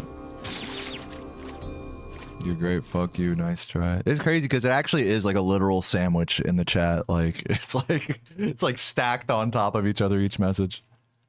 Like a compliment sandwich is visualized through a Twitch chat. Never thought about that. Please work. Yeah, I like that kind of compliment sandwich, just a fucking emote of a burger. That's the best kind of sandwich. Dude, see, like, you can see I'm pressing right, like, late because I'm scared of over-executing like I did on my PB pace. So there's just fucking no winning here. You just gotta send it like that, you know, and just hope that you don't over-execute. Is there some glitch in this run? I'm of the... Now, this is going to be, like, kind of a subjective thing. Thank you for the 1 bit, Bylas. But I'm of the opinion that the main categories for this game are in fact glitchless. Even though that trick was, like, definitely an abuse of the game mechanics, it was not a glitch. It was a exploitation of intended mechanics working the way that they were designed. Maybe not how they were intended, but how they were designed. What's up, Tim Mythical? Thank you for the tier 1. But yeah, if you guys disagree, feel free to, you know, leave that in the suggestion box or something.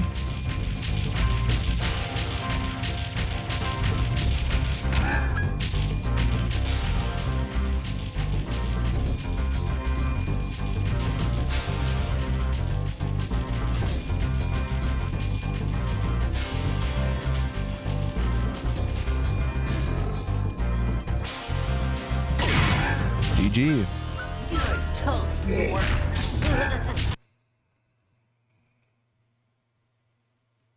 Sorry I took so long. I kind of forgot about you. What about Ganasty Gnork? Nasty Nork? Yeah, like that's a good way to kind of compartmentalize it, Ali, the way you said it. It's like, think about like the way this game was designed versus what was intended, that those are two separate things. What will you do next? I'd say So like whenever you get a proxy in this game, that was intentionally designed, you know, into the game. That like if you get stuck inside of something, you get bounced out like that. Now, they did not intend for you to do that, to skip into Nasty Nork, but that doesn't mean it's a glitch, you see. So it's just a more strict way of defining a glitch, whereas that it has to be like a bug in the game's code in order for it to actually, you know, supersede the game's design. And that would be a glitch. Like, for example, the music cutting out in a level, that is like a bug. That is a sound glitch.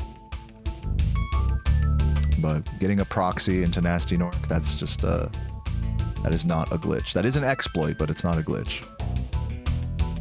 Yeah, correct, Michael. I mean, that's what I'm saying, is almost nothing in this game is a glitch. It's actually very solidly made in that sense. But no, a lot of people have a much broader definition of glitches than that, and that's fine because it is kind of subjective like that. You know. And that's okay.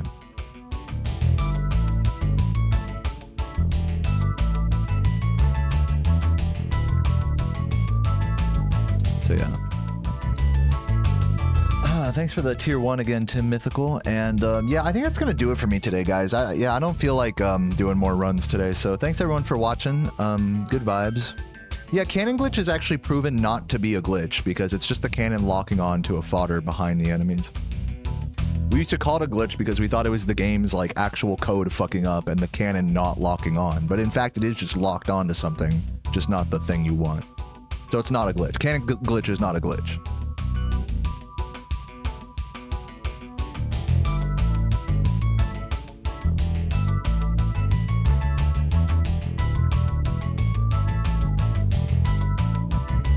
I'm gonna find someone to raid here.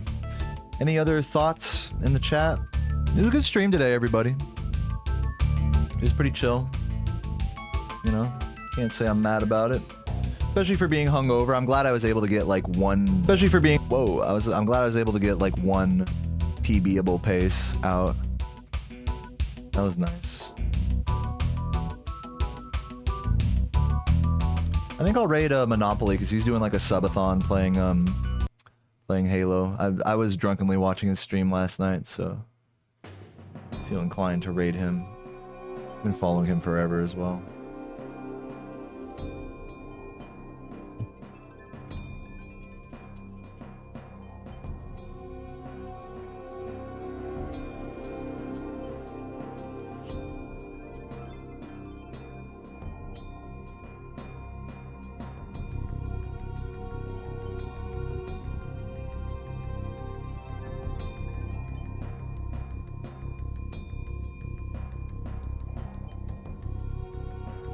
There we go.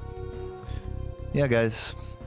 This was fun. That last jock was blowing around. I'm glad you enjoyed that. Yeah, that was actually a pretty solid jock. Saved a few seconds there.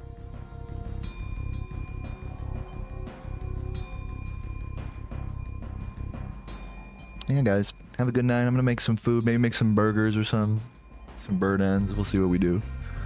But I hope you guys have a beautiful night.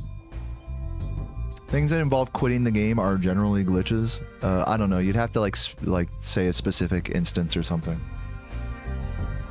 Generally speaking, the answer to that would be no. But specifically, you might be talking about something where it is.